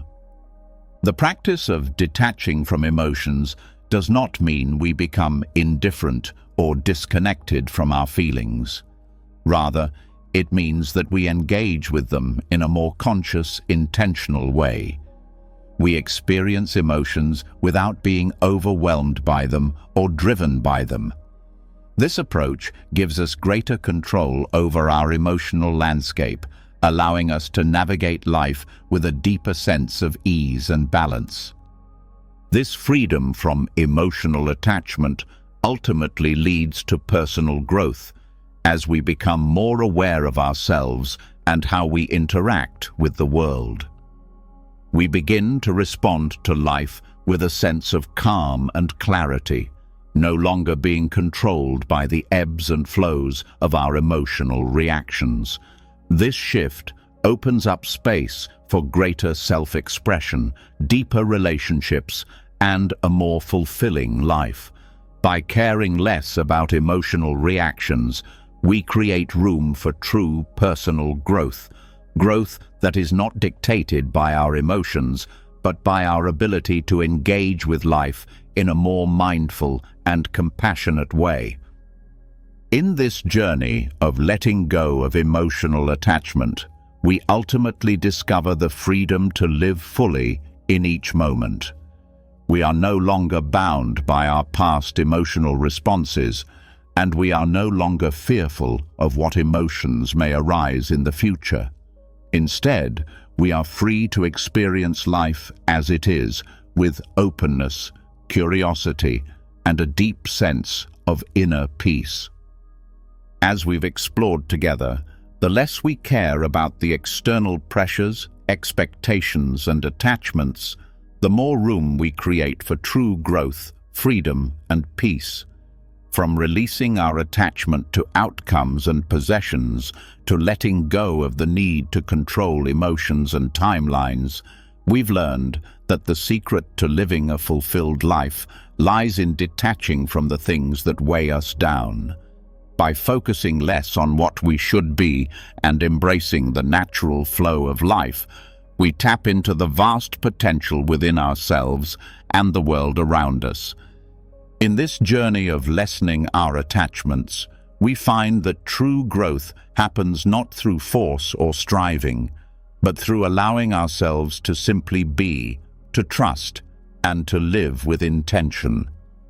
The more we care less about what others think, the more we care about our own truth and purpose.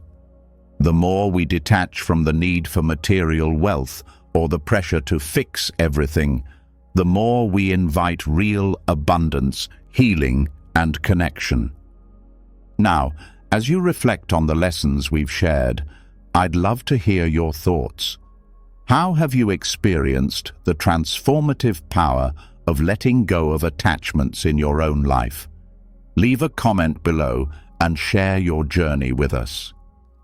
If you found value in this video, don't forget to hit the subscribe button and turn on the notification bell so you never miss out on more powerful insights to help you grow and live freely.